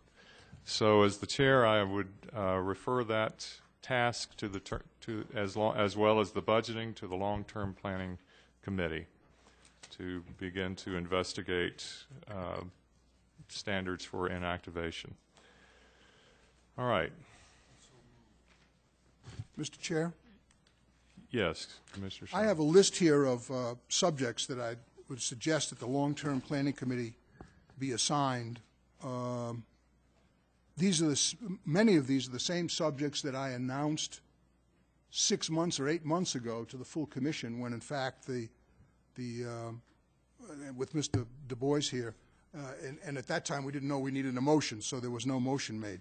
But I propose that the chair assign the 14 subject matters to the Long-Term Planning Committee. And if I can pass you the list. You can choose two.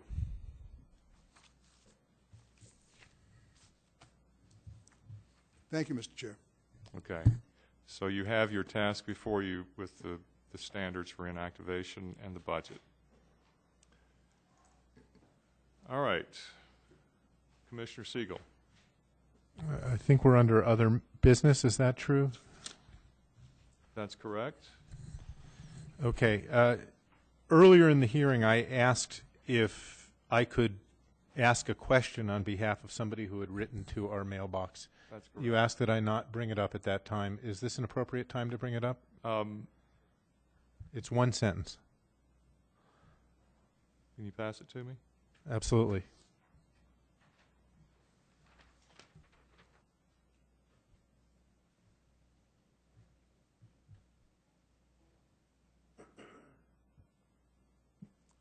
Yes, you may ask that question.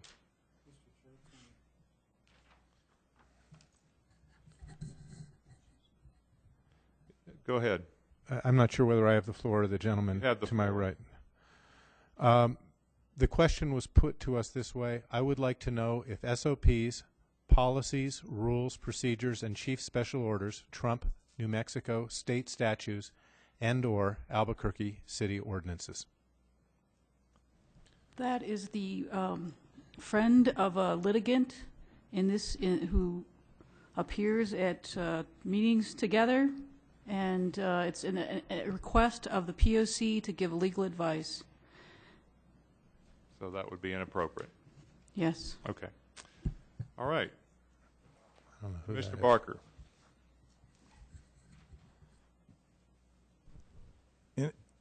In the interest of not having anybody else quit, I would like to, in the future in our agenda, I think the IRO and the city attorney staff should remain here, of course, but I think the other reports, the SOP, the mayor's staff, and the city council staff could easily be moved up to right after review and approval of the minutes, so those poor guys don't have to stick around here and then we run them off. Well, I tend to agree with you, except that I need some advice. It is in our, either in the ordinance or the rules, kind of this way that we do things. So I think that we would need a rule change. Is it the rules? We'll wait till after January then. Okay. Or you could move to amend the agenda every single meeting, and the chair, and there could be a vote on it. Okay, but that seems to be an inconsistent way of communicating. If you, without changing the rules, you could still do that. But you could also discuss it with these two gentlemen, whether or not it's, they want to stay or not, or their supervisors, the mayor and the city council want them to stay. So. Okay, so that would. So other than Mr. Duran, I mean, Mr. Lutz is bugging out on us already. So let's give that some thought, if you're willing to. Just you raise the issue. You acknowledge their misery. All right. I move that we are adjourned.